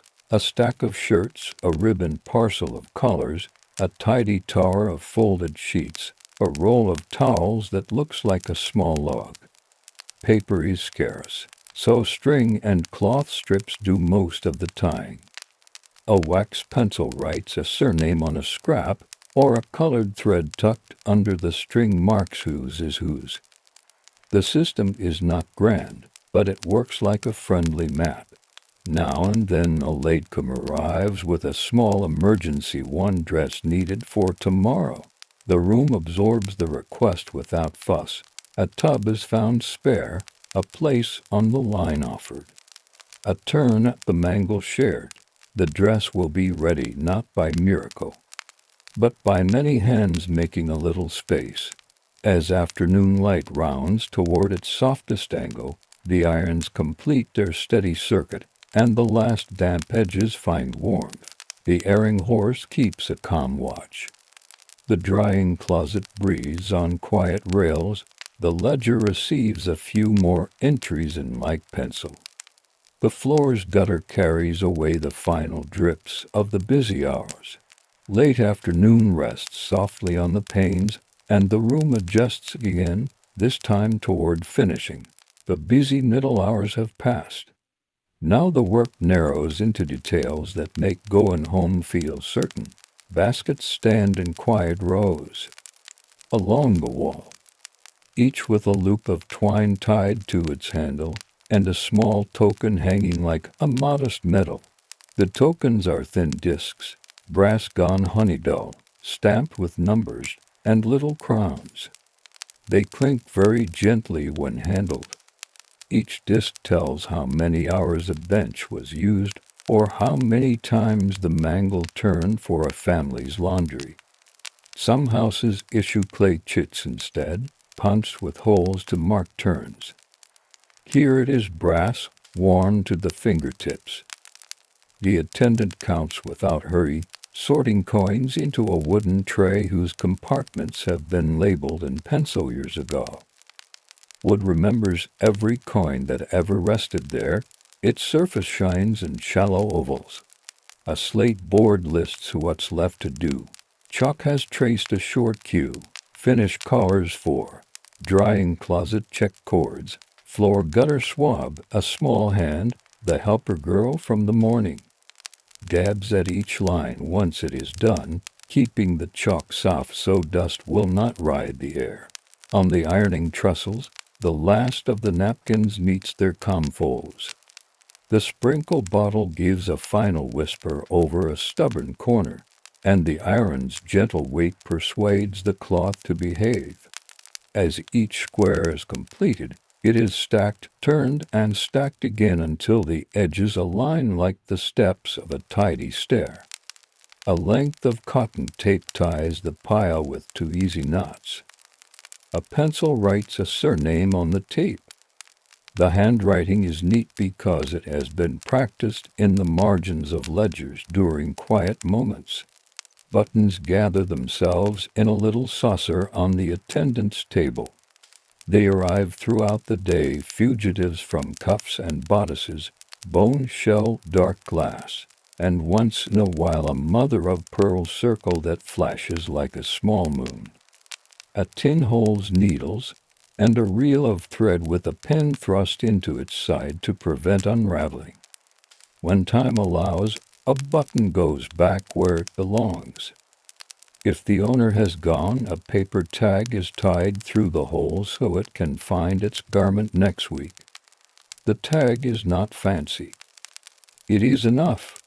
At the mangle, one more turn remains for a long tablecloth that visited the lines early and wants extra smoothness. The cloth arrives like a patient river. 2 women feed it between the rollers, guiding its edges with their palms so the border lines remain straight and dignified. The wooden gears make their thok-thok in a final, satisfied rhythm. When the cloth emerges, it lies calm, like water turned to quiet stone. They fold it over and over, length to width, until it fits the basket as if the basket had been built to hold it. The boy who carried coal in the morning now carries peels of bark and a scoop of damp sawdust. He sprinkles the sawdust across scuffed places on the floor where drips left trails. It drinks the water, darkens, and then lifts under the broom in long cooperative curls. The bark goes near the stove door, ready for tomorrow's first coaxing of flame. On the stove, the iron lids sigh. Heat is lowered on purpose, banked, not extinguished. One iron remains warm for a few last touches. The others rest on their stands with the handles laid to one side like sleeping tools. Along the windows, the erring horse holds its collection with quiet patience. A woolen wrap is declared finished after a final feel against the cheek, a test older than the building itself. Socks, thick as field grass, have dried and are matched, heel to heel, toe to toe. Matching is its own gentle art. A fine thread knotted near the cuff identifies pairs that belong together. The woman who taught this trick smiles, as to well-traveled stockings find each other again. The drying closet opens with a hush of warm air. Inside, rails offer shirts, and underthings a last kindness. The attendant checks cords and wooden pegs. She tests for dryness not by sight but by the way cloth releases from her fingers. Anything still cool at its heart returns for a little more time. Outside the closet, a folded towel waits as a landing place for warm items so they do not gather new creases on a hard surface. Near the doorway, a small corked bottle of vinegar waits beside a rag. It is not for salad, it is for glass. One of the older women uses it to give the window panes a quick wipe, lifting the day's steam kiss from the glass. Light, clearer now, runs its fingers along the iron frames. The world outside shows itself in soft colors: the street, a barrow, the top of a hat passing by. Talk travels in gentle lines, a recipe for starch saved from last week's newspaper, the imagined pleasure of sheets dried outdoors when weather allows. The choice between twine and ribbon to keep bundles tidy. Someone mentions that Tuesday will bring fine weather. This news makes the folding of heavy items feel lighter. Plans drift like steam and then vanish, leaving only the pleasant intention of tomorrow. At the sink, a wooden paddle steps down into the basin to lift up the last grays. The water swirls and clears, then the plug is eased up. A short, neat waterfall finds the gutter. The channel that walks the room takes it away, as faithful as a well-trained dog. The floorboards, a little worn in places where many feet have stood, receive a final wipe. A mop with a head of old rags passes lightly, not to flood, only to say, "We noticed you." The ledger waits for numbers. A stool is pulled up. The attendant writes in a small, even hand, tokens taken in: soap sold half-bar, quarter-bar coal consumed by the afternoon stove, and a note about the box iron hinge which wants oiling before Thursday. She counts coins again, not to hurry anyone, but because long practice likes a second look. The drawer closes with a low slide. The key lives on a string inside her apron, and returns there, a small outline beneath the fabric. On the folding bench, a muslin dress receives leaf paper padding between its layers, so the lace at its collar will not press flat. Leaf paper is simply old news with its speech quieted, the printed words turned inward, doing useful work in silence. A ribbon ties the bundle with a bow that can be tugged loose easily. No knot that requires teeth to undo is allowed here. A wooden crate near the door gathers the day's expendables. Old soap ends saved for grating into laundry powder, lent for tomorrow's stove kindling. Cloth strips tired to tie bundles but good enough for polishing. Nothing large is wasted. Small things are thanked and given new tasks. The room exchanges texture with the air, sounds thin out, fewer thuds, more soft clicks, lids set on tins, irons settling on stands, hooks finding their pegs on the wall. Clothing speaks in rustles as it folds itself smaller. The ceiling line, busy with cords all day, looks more like a simple web now. The windows, wiped clear, hold the last pale light without complaint. A mother checks her bundle and lifts it to her hip, then chooses the safer two-hand carry and leaves the door a breath wider for the next person. The child who shared the mango bench earlier holds a small packet of buttons given by the attendant. "For your blue dress," the note says in pencil. The child strokes the packet as if it were a bird. There is no rush home. Only a path, known by feet. The stove is attended for the night. Ashes are sifted, useful coals gathered to the center like quiet fruit, and a few small pieces of coal placed around them so tomorrow's fire will be easy to wake.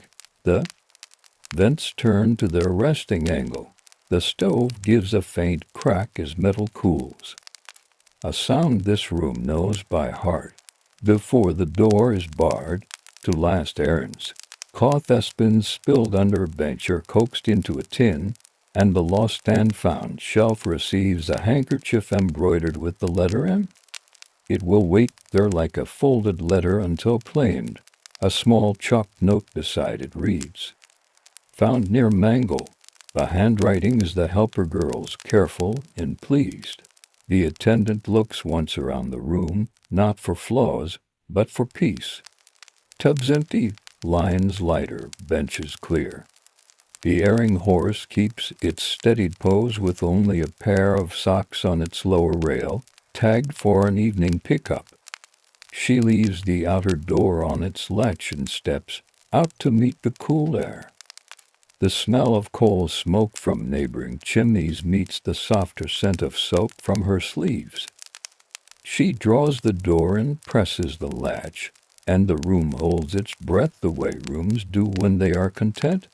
Gentle commentary floats in as the key turns. Places like this knit days together.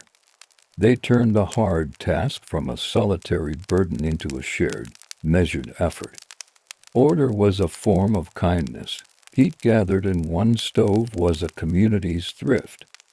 When the door closes, the work does not vanish. It just goes home with its owners, lighter and ready for the week. The last half hour arrives on quiet feet. Work has narrowed to closing tasks, the sort that stitch a day to the next day. A basket lid is eased into place. A label is checked. The small clock near the ledger lifts its minute hand and sets it down again. On the main bench, the attendant counts the brass discs one final time.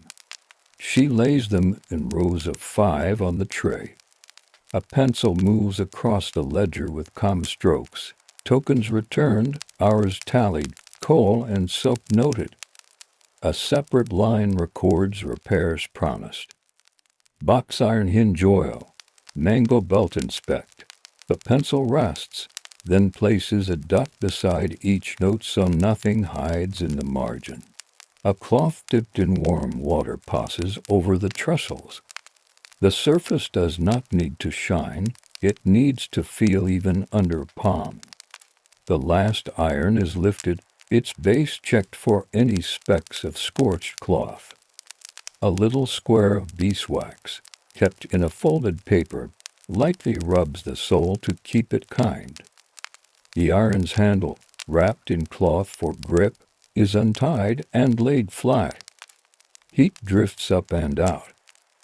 Metal ticks in gentle answers as it cools. At the stove, a shovel moves coals toward the back, building a small hill that will hold warmth in the iron belly. Ashes sifted so it will not choke the breath of tomorrow's fire. The lid closes with a careful turn of the handle. Nearby, a pan of water gives a single calm bubble and is then carried to the sink for the gutter's last rinse. Soap ends, saved all day in a chipped bowl, are tied into a scrap of muslin. The bundle looks like a small pudding. It will steep in hot water tomorrow to make jelly, a thrifty mixture for soaking granny cuffs. Bluing cubes, wrapped in paper and string, return to their tin. The lid closes with a soft click, as if the tin understands it is done. The erring horse offers back what it has guarded. A final pair of stockings is lifted, matched, and looped with a thread so they will not wander.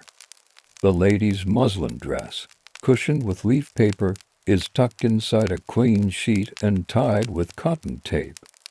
The bowl lies flat and cooperative. Hands press the top of the bundle. The shape gives a polite little sigh. One of the women checks the drying closet by touch, not by the outside of a garment, but by its fold. Cloth that feels cool within is not ready. Cloth that feels even and dry gets a nod. 2 shirts are returned to the rail for a quarter or more. A wooden peg is turned and then turned back again for the pleasure of a task done with care. The chalkboard stands near the door. The day's list has turned short. Floor gutter swab remains. A wide brush with a wrapped handle dips into a low bucket. The woman with the long memory of floors begins at the far corner. She draws water outward in slow lanes. The brush whispers over boards, and the shallow gutter receives the day's last small river. A cloth follows, wrung nearly dry. The wood brightens, not shiny, only steady. The boy pours a little sand where the doorway often stays damp. He sweeps with gentle half-circles trained to let the brush do the work. A few stray cloth aspens have napped under a bench. He collects them and counts as he goes 1, 2, 3 and drops them in the tin. The lid lands true on the second attempt, which pleases him more than he shows. By the windows, vinegar and rag return to their shelf. The panes look outward with a soft clarity.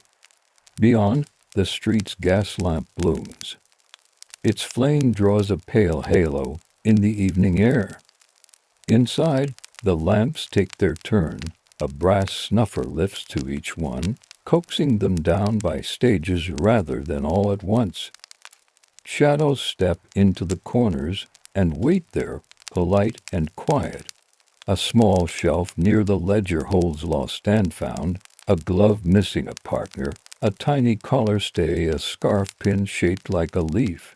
The attendant writes a card for the scarf pin, found by stove.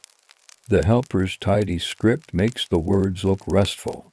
Nothing here is grand, each piece is ordinary and valued. The cistern at the back is checked. Its float rests where it should. The pump handle is tied with a short leather strap so it will not stray. The soap drawer is pushed until the slide lines up with the frame. 2 bars remain on the counter, 1 half used, 1 whole. They are wrapped in brown paper and set in the cupboard. The cupboard door closes and leans into its latch. The women who worked longest today lift their bundles and slip on shawls. A few words pass, low and kind. Wednesday for shirts, bluing next week. Send Mary for buttons. The door opens to the lane. Air that has not met soap in hours touches faces and feels new. A clang from a far tram adds a thin brass note to the evening. Footsteps go, steady and unhurried. Inside, the attendant makes a last walk of the room. She touches pegs, turns a hook to the wall, checks that the mangle's belt is eased so it will not stretch overnight. Her palm rides the edge of the folding bench as if it were the rail of a boat she knows well. The bench returns the favor by standing without wobble. The chalkboard meets its eraser. There is pleasure in the sweep that clears a day. Chalk dust rises, but only a little. The board is given a damp rag after to start clean in the morning. Today's ledger page is blotted with a square of unprinted paper. Then closed, the book's spine creaks as old books do, a small comfortable sound. Commentary sits down beside us for a moment, the way old aunts sit to say something true. Washhouses like this were quiet pillars. They concentrated heat and water where they did the most good. They took heavy labor and gave it a structure. Ours benches, tokens, fair turns so that women's work could be large and not crush a single pair of hands. Lumondi's had a reputation for gloom, yet here order made the day plain and survivable. A public place, modest and warm, stitched health into streets where drains, and Sid argued against it. The tools were simple. The habits were careful. Together they made comfort. Near the door, a small wooden sign hangs from a peg. One side reads open, the other side reads closed. The attendant turns it with a soft tap. She lifts the latch and tests the door. The bolt slides home with the confidence of practice. The key leaves the pocket and shapes the dark keyhole as if waking a friend. A turn, a second turn, and the lock knows its work. The door is now a wall. She stands a breath longer and listens. The room answers with its faint notes, a cooling iron, a hollow drip in the gutter trap, the last tissuey whisper of a cord stretching back into itself. Those are good sounds. She nods to no one in particular and steps into the lane. The door eases into place behind her and rests. Outside, evening has put its hand on everything. The gas lamp hums. Far away, a dog shakes its collar once. The washhouse keeps its warmth a while yet, pressing it against the wall so that morning will not start from zero. The lane smells of coal, bread, wet stone, and the clean edge of vinegar from newly cleared glass. People carry their clean things past shuttered shops. Homes open their doors like envelopes being read.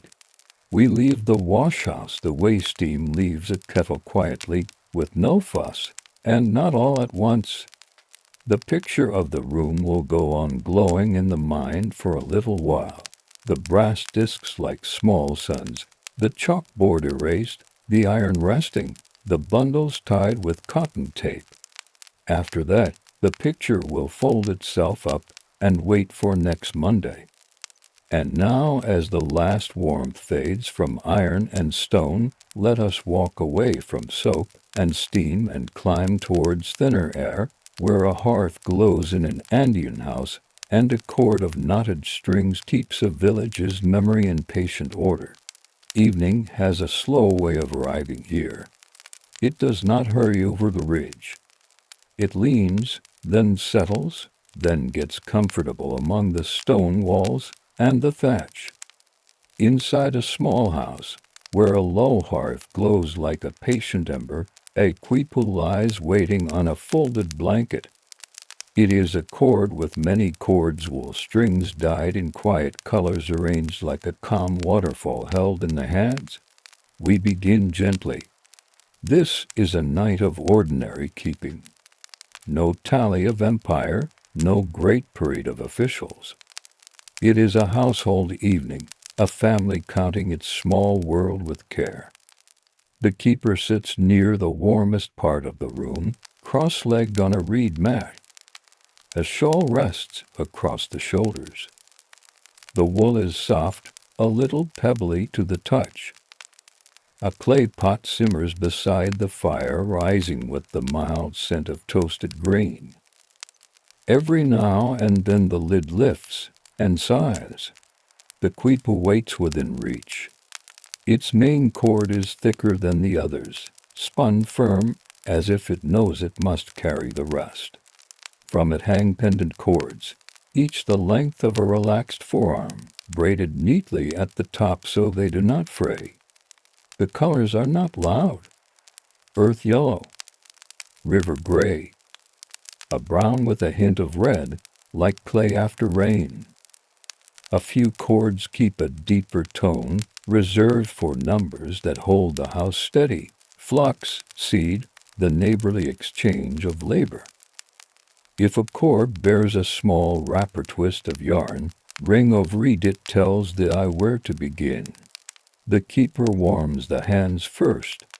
Palms face the hearth, then rub together until the skin hums quietly. Fingers press along the main cord, learning its twist again. The cord answers with a light ropey feel. A child leans in with careful curiosity, not too close to the fire, and looks at the knots that are still empty. The elder nods, and the child sits, palms on knees, listening with the eyes as much as the ears. On a low stool, a small basket waits. In it are tokens, the sort that make routine visible, dried kernels for counting, a smooth stone that marks each new task, a stub of charcoal to sketch a reminder on a scrap of bark. A gourd cup of warm maize drink is set aside with a cloth under it so its base will not singe the mat. A wooden spoon rests on the blanket near the quipu. It is not for stirring food tonight. It serves as a spacer, a way to keep cords from crowding while knots are set. The keeper speaks in a voice that sits close to the room. We begin with the flock, the voice says, and the right hand finds the cord that carries animals. The wool of this cord feels slightly firmer, as if its color holds the field's sun inside it. Down from the main cord, at the proper distance, the keeper ties a cluster, one long knot, then another, then a third, leaving room between them. Each long knot stands for a group, an easy number to see without squinting. Lower, near the end of the pendant, smaller knots will add the fine part of the count, like pebbles lined along a path. Fingers make the loops with unhurried skill. The quipu moves, but does not jerk. It flows the way a calm river pours past stones, always onward, never in haste. The child counts softly with each pull of the fiber. 1, 2, 3. A small pause. 4. A second voice, older, echoes to confirm. When the set feels right, the keeper strokes the knots with the back of a fingernail. The tide will smooth a little, settles, and holds. Between chords, the spoon steps in. It slides under the main cord to keep a small expanded space, so the groups do not touch by accident. The keeper explains, not as a lecture, just as a way of letting knowledge sit in the air. A space means a thought has finished, the voice says. Another space means the next thought begins. The child's eyes follow the spaces the way a traveler follows cairns on a mountain path. Next comes stored grain. The household has sacks tied at the neck with plaited cords. One sack holds whole kernels. Another sack holds ground meal. The third sack, small and well-loved, holds roasted, salted kernels saved for visitors and long walks. The keeper touches each sack with the same hand that will soon touch each knot. It is a respectful habit, as if inviting the objects to speak. Then the keeper chooses the grain cord, lighter in color, easy to find and dim light, 10, ties groups that mirror what the sacks contain, high up for the hundreds. The place where the cord meets the main line, lower down for the tens, near the tip for the ones. The cord becomes an orderly memory that will not fade by morning. From the corner, a small spindle leans, wrapped with newly spun wool. The youngest family member brings it closer. The keeper smiles without moving the mouth far. We will need that before long, the voice says, to add a new pendant for the terrace plots. One cannot rush a quipu into being. It grows like a list grows. It listens and then agrees to hold. The room gives out layers of sound. The pot murmurs. A reed screen near the door shifts a little, answering a breeze that has come thinly over the ridge. A guinea pig rustles in the straw near the hearth. Then settles. Someone returns a basket to its place on the wall. The basket answers with a soft wicker hush as it meets its hook. The keeper drinks. The maize drink is warm and sweet in a modest way. The warmth moves into the hands, then down into the lap where the quipu rests. The next pendant today carries seed. Not seed the family intends to eat. Seed put aside for planting when the soil opens again. The cord for seed is greener than the grain cord, dyed with a plant from the hillside. The keeper ties its first knot for this year with the care of someone tying a shoe for a baby's first walk. A commentary arrives like a friend who sits but does not interrupt. Today we would call this record keeping. We would speak of base 10, of positions, of carry and borrow. Those words can sleep tonight. The hands already know. The knotted places are ideas you can feel in the dark. They will be the same in the morning, faithful to yesterday's counting, even if the mind dreams about something else. Across the room, a shawl on a peg lifts at the corner. The breeze has found the doorway again. The keeper glances there, and then returns the gaze to the cords. A new pendant hangs slightly out of line. It is a sign, a quiet reminder that it is not yet finished. The keeper writes it with a soft pinch and moves on. A family has also borrowed a shovel from the neighbors. That sits on another cord, not in numbers, but in a little twist that marks a promise. When the shovel returns, the twist will be slid up close to the main cord. Promise kept, thread neat. The child touches a spare cord near the end, the place where there are no knots yet. What is this one for? The voice asks, small but full of a wish to be useful.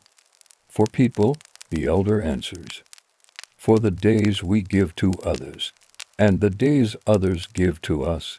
The child nods, as if that is the most natural thing a cord could do. Remember, work freely shared. A notch is added, not a knot, more of a soft marker, at a set distance so that anyone in the family can find it by feel. Outside, the slope has turned the deep color of stone that has cooled. The first stars thread their way over the ridge.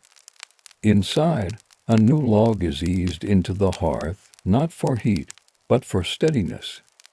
The pot can continue to murmur, while the wool continues to listen.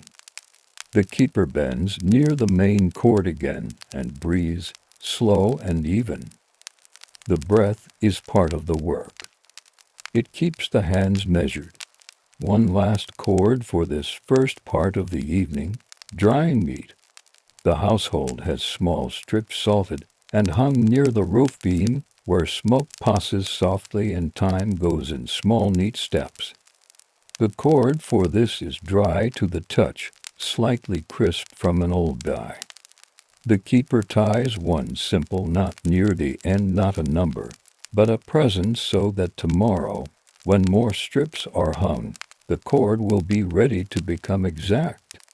It is a gentle way of planning, a placeholder the hands agree to honor when the time comes. The keeper smooths the main cord a final time and lays the Quipu on the folded blanket. The child leans over and inhales the quiet scent of plant dye and wool. A thin thread of smoke writes a calm line into the air. The family sits without hurry. The knots hold the day the way a palm holds water, not clenched, not careless. When the cup is refilled and the fire settles, the keeper lifts the Quipu again. There is more to touch, more to tie, more to explain. But for now the first picture of the night is complete. Flocks, grain, seed, a promise about a shovel, work given and received, meat preparing to last through cold weeks. It is all here, soft and exact, hanging from the main cord in patient order. The Quipu returns to the keeper's lap with a small, familiar weight. The main cord rests in a shallow curve like a smile laid on the blanket. Outside, the ridge holds a pale band of last light. Inside, the hearth has taken its steady breath, and the house has joined it. We begin again. A fresh pendant will be added for the terrace plots. The fiber forward waits on the spindle, a soft twist of alpaca wool the color of dry grass. The keeper turns the spindle with 2 fingers, giving it a calm spin, then lets the twist climb into the waiting fluff. The movement is unhurried.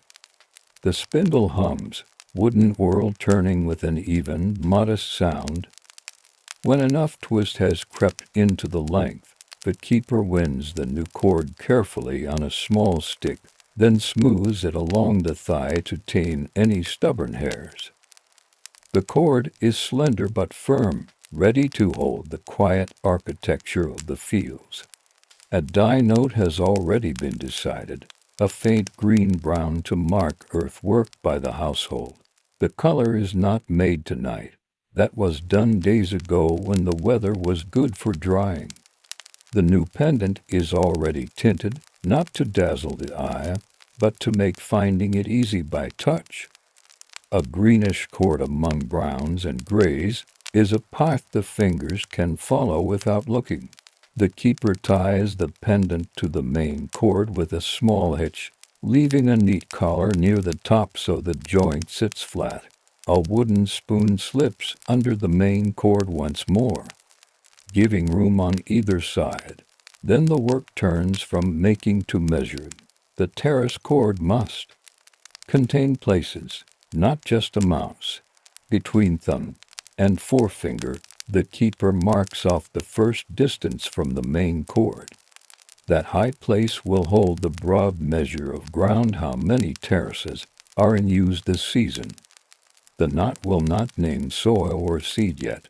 It will simply say how many platforms step down the hillside under the family's care. The knot is tied as a long loop wrap, layered steadily. 1, 2, 3, a pause, 4. Each wrap lies neatly against the last, with a tiny breath of space between the groups so the eye and the fingertip can tell them apart.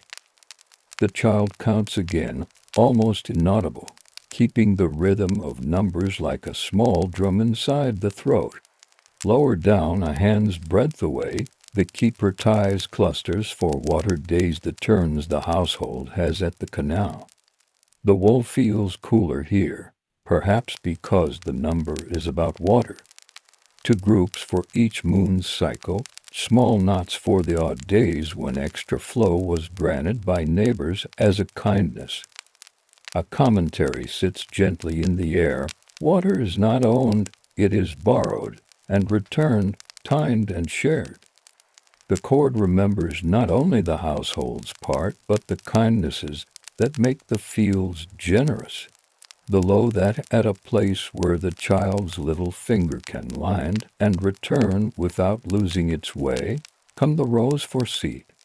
Potato eyes are counted differently from tiny quinoa grains. The keeper has a way to show this without needing more words. The place of the knot and the style of the wrap do the speaking. For potatoes, knots sit slightly further from the tip because they are heavier things and want to feel a thicker part of the cord. For quinoa, small single knots touch the very end, light as the seeds themselves. A cord, the elder says softly, likes to be like the thing it remembers. The child is given a spare bit of yarn to practice. Under watchful eyes, small fingers tie a single knot, then another, then worry them loose again. Try again. The child's mouth firms with concentration, but the shoulders stay loose. If you can untie it as easily as you made it, the keeper says, your hand has learned the path, the lesson rests on the mat. It does not press. Another pendant speaks of tools. This cord is faintly red-brown, dyed with a plant root pounded to a gentle pulp, and soaked with ash water to set the shade. Its knots will not be large. This is not a season of great purchases. But a foot plow and a hoe deserve a place in memory. The Andean foot plow, with its slender wooden shaft and crossbar, waits tonight outside, leaning against the wall, its blade dark from soil. The keeper ties one long knot for the plow, not as a number, but as a name, then a small knot lower for the last time its point was sharpened with a stone. The hoe receives the same careful treatment. a bone picked thin and smooth, a tool for tidying lightly taps each knot so they sit straight and handsome. From the roof beams, strings of drying herbs rustle when a small draft moves through. Mucal leaves, tied in bundles, make a pleasant smell like mint and mountain sun. A cord for these is not needed. The bundles count themselves for circles of leaves tied with 4 little strings. But the keeper slips a quick knot near the end of the provisions cord anyway. A soft dot that will remind the morning mind, herbs are ready. Make tea for the ant who comes to help with the potato pits. The house's sounds layer themselves. Another log shifts, will creak softly under the keeper's hand. A gourd ladle kisses the rim of a water jar with a hollow wooden note. The quipu hangs from the main cord with increasing grace. New pendants sit where they belong, not crowding, not shy. The spoon steps from one space to another like a quiet guardian, ensuring a calm distance among ideas. A small bundle is brought from the wall, a pouch containing red dye. Cochineal, tiny assemblages of life dried into delicate flakes, sleeps within. It need not be boiled tonight. The keeper opens the pouch anyway, letting the child see the fine, almost dusty fragments. When we need to say this matters more, the elder explains, we lay a red thread along the pendant. This is not for show, it is a way to give the eye somewhere to go first, so that the important cord can be found even when light is scarce. The pouch is closed with care and returned to its place. We will not wake the red tonight. Quiet colors suit a quiet evening. The quipu is balanced across both knees now. The keeper checks earlier cords, animals, grain, seed, borrowed shovel, shared labor, meat. A fingertip follows the spaces between pendants, as if walking a familiar path to fetch water. At each space, breath and pause. The child, too, learns to pause at spaces. As spaces meaning, the elder repeats, not emptiness. It is a rest that protects the next thought. We may speak softly of how this system holds numbers. The high place near the main cord means the many. The mid places carry the tens. Down near the end sit the ones, like small stones at the edge of a field. We would call it place value. The keeper calls it where a knot sits, and that is enough. Hands remember positions more faithfully than ears remember names. Now the household turns to the exchange of work the days traded with the neighbor to terraces away. This does not need a crowd of knots. It wants a pattern. The keeper ties a short ladder of even single knots, like rungs on a tiny bridge, then slides a little reed ring onto the cord to sit above them. The ring, the elder tells the child, is a promise we can touch. When the days are returned, the ring will climb toward the main cord. It is a pleasing detail, one that makes the child smile without showing teeth. Later, bread from toasted corn flour is shaped into thin rounds on a clay surface near the coals. The maker turns each piece with the edge of a leaf, listening to the soft sound of steam slipping from the dough. The smell is mild and warm. A round is opened, steam breathing out like a small cloud, and the child hums quietly before taking a cautious bite. The hum continues, softer now as jaws work slowly. The quipu receives one more attention. A tiny tag tied at the very end of the terrace cord, not a knot, but a marker that says winter work. The tag is a thread of darker wool twisted around the tip twice and tucked. When the season changes, the tag can be slipped off and saved. The cord will keep it in a small pouch, along with other little markers, that track the year's breath. A thin wooden stick serves as a measuring friend.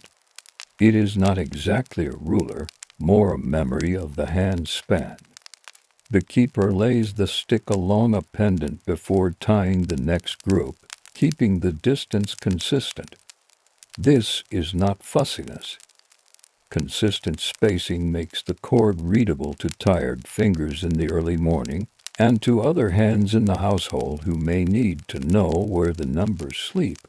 Outside, a dog offers a single bark and then decides there is nothing new to tell. The slope holds its stars more firmly now. Inside, the hearth receives a handful of twigs to keep its mind.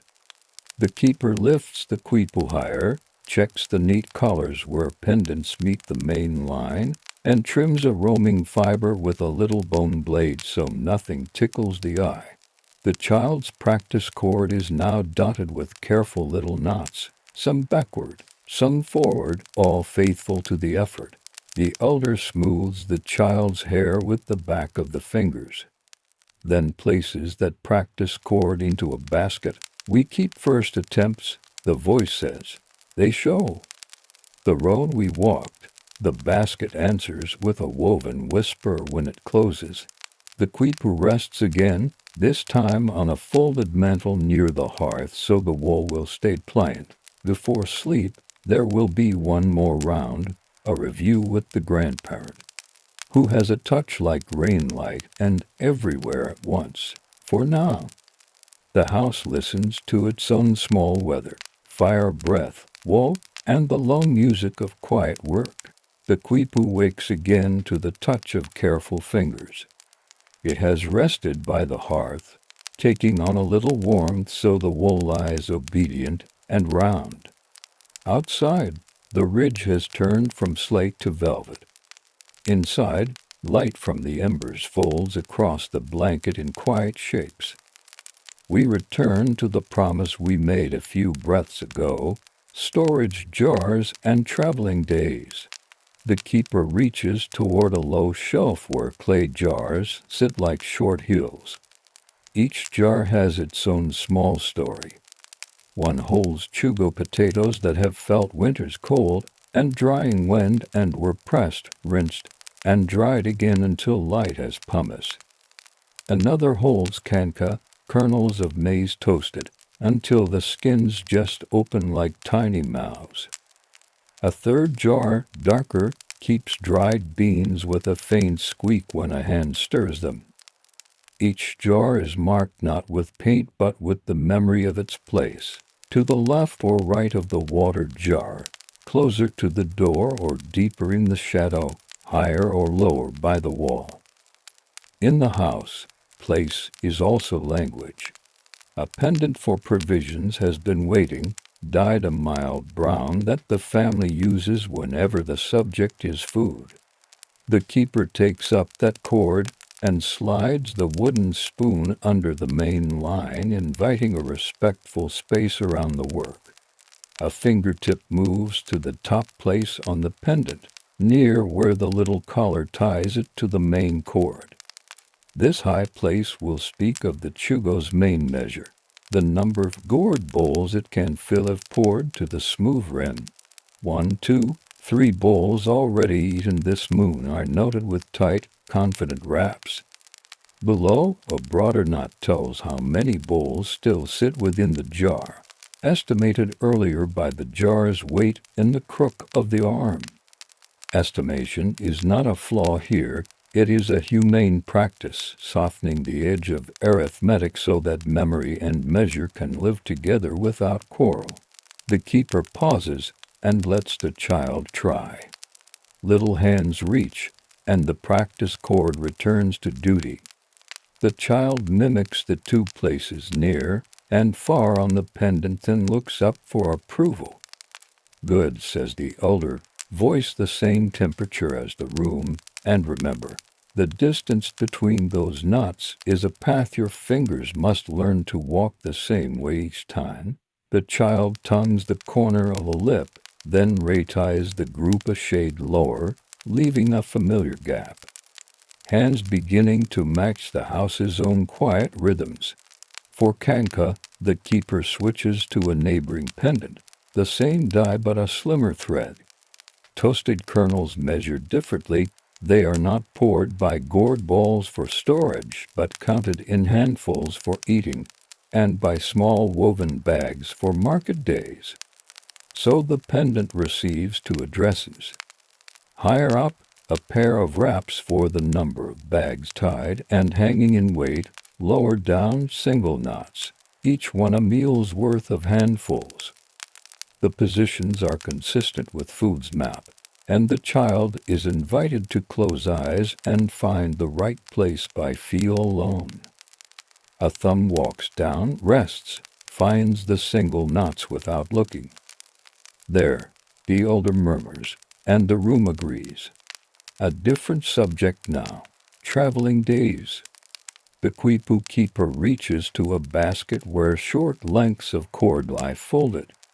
These are visitor cords, light copies of the main Quipu that can be taken on a journey, a habit that protects the household's memory if the road is long, and also allows accounts to be shown with courtesy at a neighbor's hearth without exposing the whole fabric of the home record.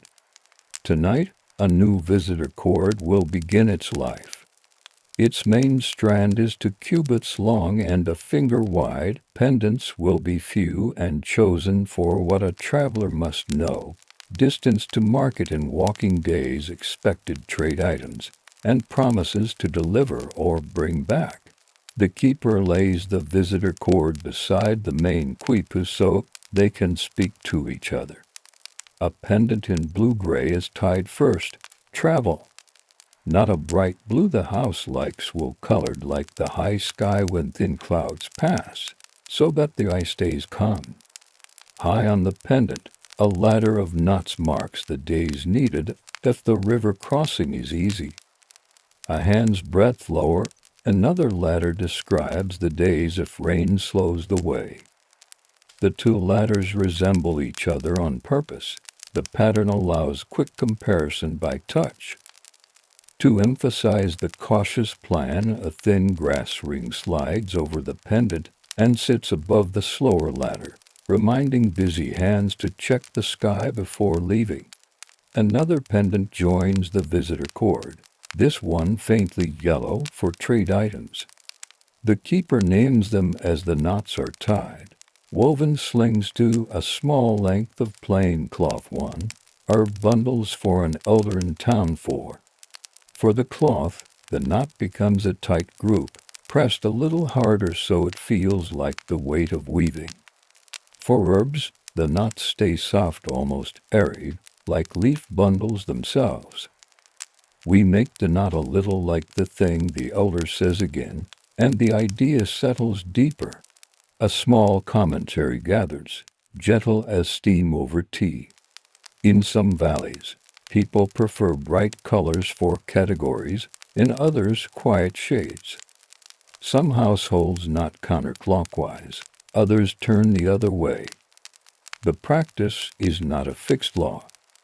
It is a woven courtesy passed within communities so cords can be read by neighbors and by cousins who arrive with news. If a traveler moves far beyond familiar hills, it is common to bring a guide who can speak the local way of knots and spaces, as one would bring someone who knows the bend of a foreign path. The Quipu keeper turns now to animals. In the patio outside, shadows of llamas and alpacas stand quietly, necks forming soft hills against the last of the sky. A pendant dyed with a wash of smoke gray keeps their count. High knots tell the number of breeding females. Middle knots count males used for carrying. Near the tip sit the crias, lively and light. There is tenderness here without sentiment.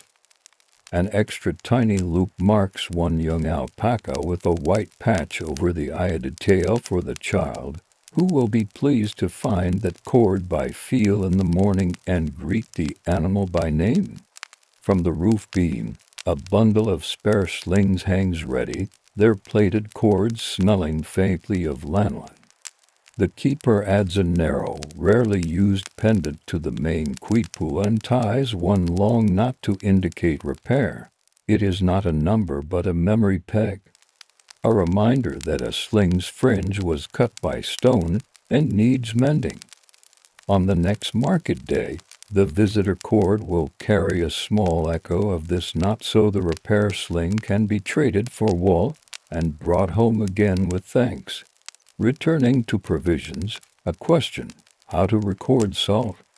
There was salt in the first story tonight, though far away from these heights.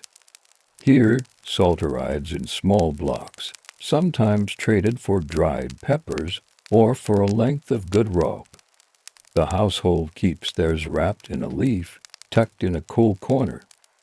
The keeper decides against a salt pendant on the main quipu. Instead, a little tag, short thread-dyed pail is tied beside the provisions cord, an unobtrusive whisper that says salt secure. If the tag disappears one day, the absence will be signal enough. The grandparent shifts slightly and gestures to the child to bring the cup. Warm maize beer moves from gourd to cup with a rounded sound, and a sip passes from elder to keeper and back again with simple gratitude. The cup's rim has a shallow nick, smooth from years of lips. The flaw tells the hand where to rest without thinking. Many objects in the house have this kind of quiet instruction built into them by time and touch. The quipu aims to be such an object too, a thing whose shapes guide the fingers without fuss. Now the household turns to promises. In a basket by the door lies a sliver of reed. The keeper picks it up and lays it across a fresh, undyed pendant. This pendant does not count food or animals. It tracks words. The reed points to a small group of single knots that stand for a cousin's request. This family will bring a bundle of spun yarn to the cousin's loom house before the next new moon. The position of those knots, mid-pendant, notes a promise made in the house. Lower down, another group fewer knots records a promise the cousin made in return, to share a pattern for a shoulder cloth when the cousin's aunt returns from the town. The exchange is gentle, but the cord remembers so that no one's mourning mind must strain to hold every strand. The child asks, very softly, what happens if a knot is missed? We leave a space, the elder answers. Then we add a comment later, a little side string, so the cord tells the truth about our forgetting. There is no shame in that. In this house, cords are not a test but a rhythm, a way to keep the day's water from running away. The keeper inspects the collars where pendants meet the main line. Threads is flat. Distances between subjects are steady. The spoon has done its duty and returns to the mat. For a last small task, the keeper ties a hair-thin helper cord beside the animal's pendant. It is a guide for the child, a path to the cord the child will read first tomorrow as practice. The helper cord carries no numbers. It is simply a friend to the fingers. A breath of night flows under the door and lifts the wool on the blanket just enough to remind everyone that the house is part of hills that go on and on. The dog at the threshold rearranges itself, nails clicking faintly, then folds into quiet. From the rafters, dried cheese hard as stone keeps its own counsel. The quipu rests again against the keeper's knees, then is lifted and hung on its peg with the visitor cord coiled in a small pouch ready to travel when the morning finally says yes. The house breathes as a living ledger. Even when no fingers touch the cords, small things keep time. The dog's steady sleep, the soot's slow drift, the faint hiss where a damp stick meets ember. The keeper settles again, rolling the shoulders once to ease the day from them, and reaches for a pouch with a different weight. This pouch holds the light cords that speak of weather. On the floor, a shallow bowl sits filled to the thumb joint with water set there at dusk. Beside it lies a thin reed flattened at one end by teeth. It is not a measuring stick in the strict sense, only a companion. Every evening, the keeper places the bowl in the same spot, away from drafts, and in the early morning someone notes whether a skin formed, whether the line of evaporation changed, whether a single grain of ash landed and held still. These are humble signs, but in high country, air and water make their plans quietly. A pendant dyed with the softest gray keeps this record. Its knots are small, almost shy. They mark nights of heavy frost and nights without it, days when wind came early and days when it waited.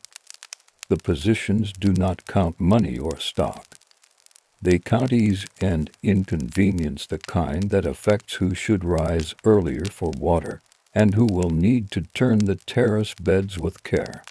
Below the frost places, the keeper ties a delicate group for cloud kind, thick bellies that cling to peaks, thin skins that stretch long bundles like llama flanks.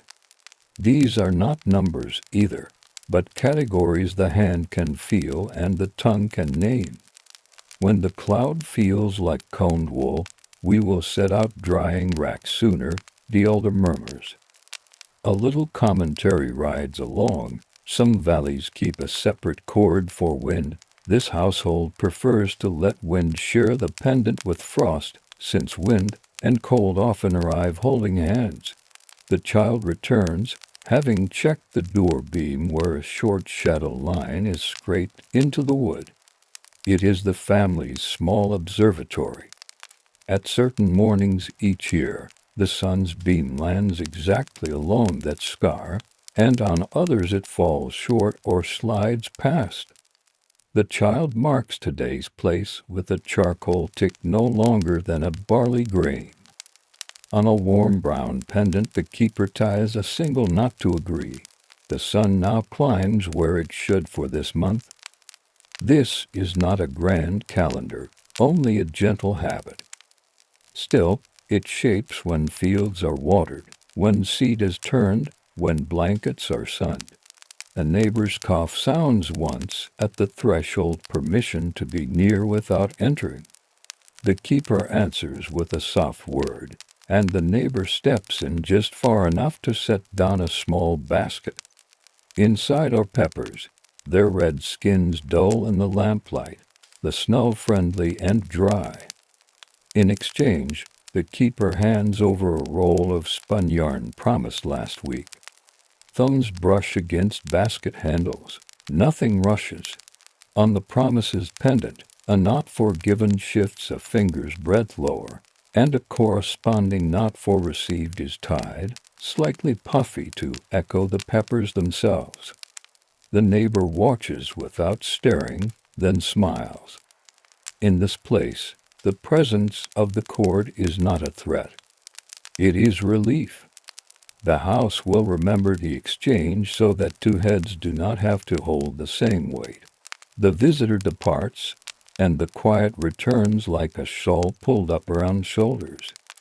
The keeper's hand moves toward a pendant that keeps track of terraces. Each field is a step in the mountain, and each step has a name known only to those who walk it most. The curd's dye is the green that alpaca wool becomes when steeped in quequa leaves. High on the pendant sit smooth knots for the uppermost beds, where wind trims the plants. Lower down, knots with a dot of twist mark the lower beds near water, where soil holds more generously. Tonight the keeper adds a soft helper loop beside the lowest group to signal watch for seep. Earlier, while bringing in a bundle of stubble, a heel found a damp place where none should be. The loop is a kindness for future feet. The child, now drowsy but curious, asks about the positions that stand for bigger amounts, tens and hundreds. The keeper smiles, picks up the practice cord, and shows the ladder, high rungs for the greater groups, low rungs for ones that fit easily in a bowl. The knots themselves do not change much. It is their places that carry the meaning. The way stones placed higher on a slope hold more field than ones near the path. That is the quiet logic the household has adopted, close to the logic used in many valleys. If your fingers always climb the same way, the elder adds, the numbers will become even when your head is not. Beyond the lintel, a llama offers a slow, questioning hum. The child mimics it softly and giggles into the blanket. Laughter is allowed, nothing in the room scolds. The keeper uses that breath of lightness to begin a task some find tedious, but which this house treats as a modest pleasure, aligning the visitor cord with the main quipu for the coming market day. The cords are laid side by side. With the pat of a thumb, the keeper confirms that the travel knots for dry road and wet road agree with the weather pendant's story. They do. A small twist corrects a knot that had slid too near its neighbor. Proper spacing is its own kind of hospitality on a cord, no crowding, no loneliness. At the hearth, the elder crushes a sprig of mucus between fingers and releases a brief mint scent into the room. It clears the nose the way cool water clears the throat. This little plant, drying in a bundle from a beam, also appears as a soft knot on the herbs for trade pendant, the knot tied loose and airy as before. The child reaches out to feel it and learns again how texture becomes a quiet label. Now the Quipu keeper brings forward a pendant that does not belong to the household alone. It is a narrow, formal cord used for the storehouse at the edge of the settlement. When harvests pass their own needs, families bring the surplus to that place terraces of stone filled with grain and tubers for lanyards, for travelers, for shared festivals. The pendant is undyed. Its plain will assign that it serves the many. High knots tell how many measures were carried last moon. A single knot lower marks a small withdrawal agreed by all for a gathering honoring a newborn. Public knots live in clear space, the elder says. We keep them where a visiting hand could find them. The keeper smooths the pendant as one might smooth a sleeping child's hair. The plan for tomorrow includes a walk to the storehouse, a nod to the keeper on duty there, and the soft satisfaction of matching this pendant to the one that hangs from the communal beam. A little commentary visits and leaves, as harmless as a moth, somewhere to the north. Clerks in larger places tie cords for tribute and roads, and specialists keep the cords in places of authority. Here at home, the keeper is simply a person who has learned the house's way of knots, who is trusted to hold numbers and relations with the same patient hands that pour water or mend a strap. It is a skill, yes, but it is also a temperament. From a basket near the door, the child fetches the small weaving tablet used for pattern notes. Stripes planned for a shoulder cloth are recorded there as a sequence of colored cords looped in order and tied at one end. The keeper lays the pattern beside the quipu and ties one soft marker on the promises pendant to link the two. When the cloth is finished, a cousin's pattern will arrive in exchange. Two cords, two kinds of memory, nodding to each other across the blanket. The dog shifts, and the outside air tastes a bit colder. The elder drapes another woven cover over the basket of potatoes by the wall. Alas, it travels the circle of hands. The keeper lifts the main quipu once more, feeling its weight neither heavy nor light, exactly, but appropriate. A quick inspection of collars and spaces, a gentle tug to settle any knot that might have loosened, and the cord is hung again where smoke will not stain it and sun will not fade it. The visitor cord curls into its pouch like a small animal returning to a nest. One task remains, and it is almost invisible. The keeper dips a fingertip in ash and touches a tiny dot at the edge of the mat where the Quipu rests during work. It is a private sign, renewed each night the cord is used, that says we tended our memory today. Tomorrow a fresh mat will be laid, and the dot will not be there anymore. The habit is gentle insurance against the feeling familiar to all households that time slips by without witness. Here, it does not. The fire sinks. Voices drop to a thread. The child's eyes close even as hands keep searching for the helper cord by feel. They find it and relax.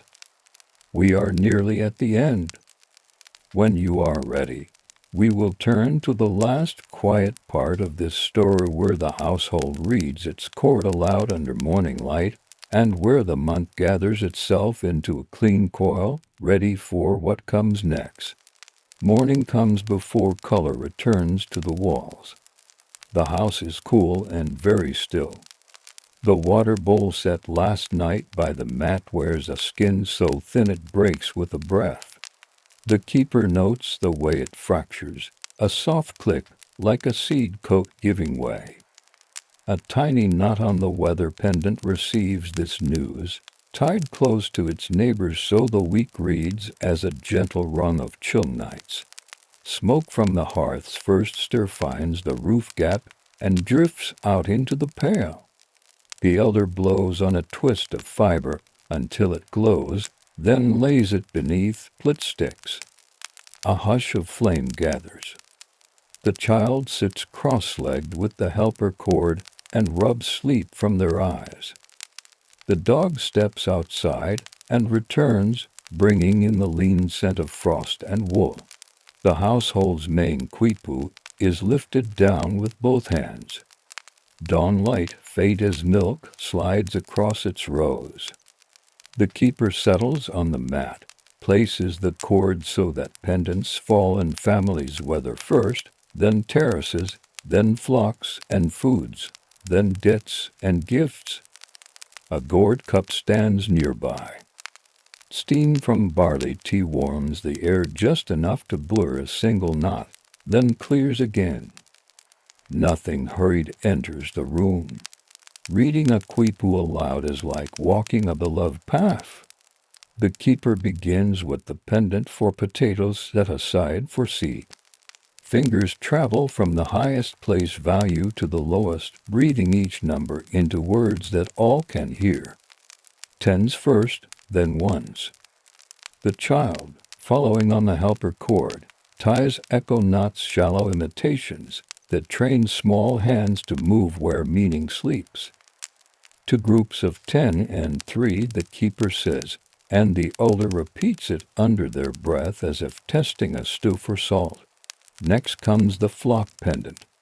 Each group of knots is not just a count but a picture in touch. Soft to the skin means yearlings, tighter means dams, a small rightward lean means animals promised for trade. The keeper pauses at a knot that was tied short last month to mark a lame ewe. Fingers test its place again. The ewe has mended, the knot's tagged thread is removed.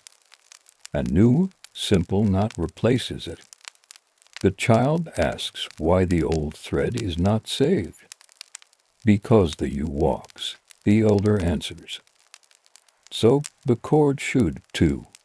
On the terrace's pendant, the overnight helper loop for seepage is read aloud and receives a companion knot at the lowest place value to mark this morning's plan. Check the canal lip near the willow. Words do not burden the Quipu. They travel alongside it, light and temporary. But the knot will be here when tongues grow busy or quiet. In this way, the house keeps its errands short and its memory long. The dog breathes deep and lets out a sigh. The sound beads the moment like a clear drop. The keeper continues, public grain last moon, 6 tens and a half gourd. The undyed storehouse pendant is held so all can see. A child's finger touches the space beneath the top, not just to feel the room between, and understand the number's dignity. Withdrawal for naming feast 8. That knot sits lower, spare and plain.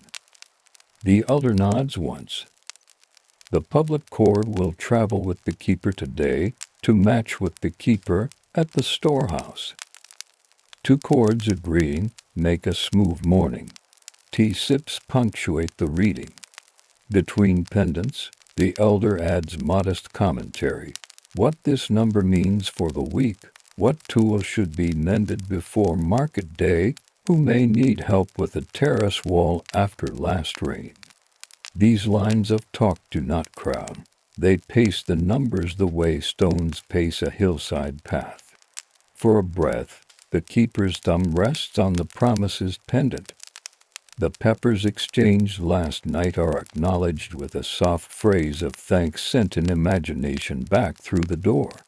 The child now recites a small piece, a ritual of learning. Where the knot rests tells me more than how it looks. The keeper smiles. This is the heart of the cord's calm, place carries memory. Fingers that climb and descend the same ladder each day give the mind a quiet rhythm to lean against. When the reading reaches the tiny tally for small debts forgiven, a pendant kept on purpose at the far left, so it will be seen the keeper ties one loose knot for a neighbor who returned a tool late, but returned it clean and wrapped. The knot is not a charge. It is a story bead.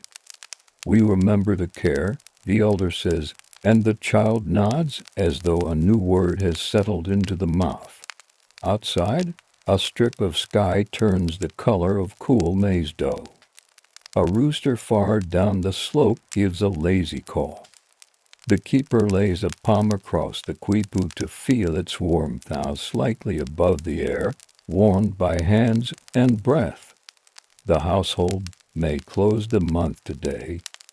Closing a month is not an ending, it is a soft pause, like placing a pebble to mark where you will return.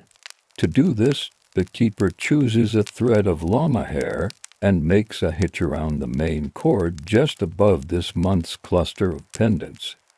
The thread is snug but not tight. It says up to here, with no sharpness in its voice.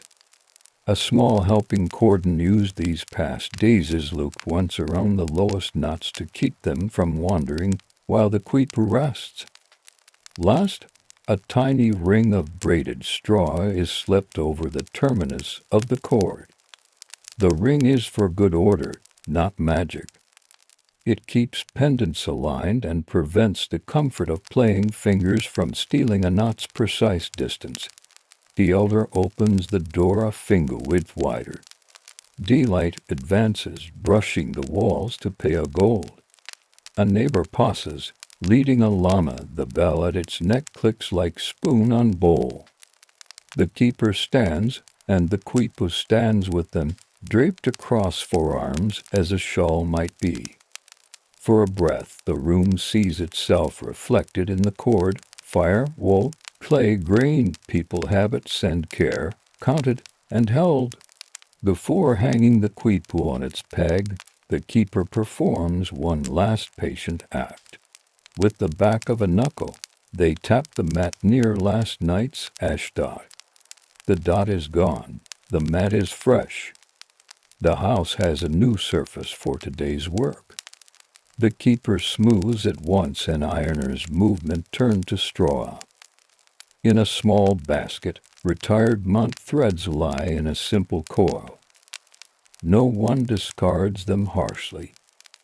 They remain for a while, a quiet drift of time beside the door. Breakfast arrives in plain pieces, toasted barley mixed with a spoon of honey, a wedge of cheese, a cup warmed again. The child leans on the older's leg and counts chew by chew, then stops counting of their own accord. Counting has already been honored this morning. When the quipu is hung and the visitor cord tied at the keeper's belt, the household breathes as one animal.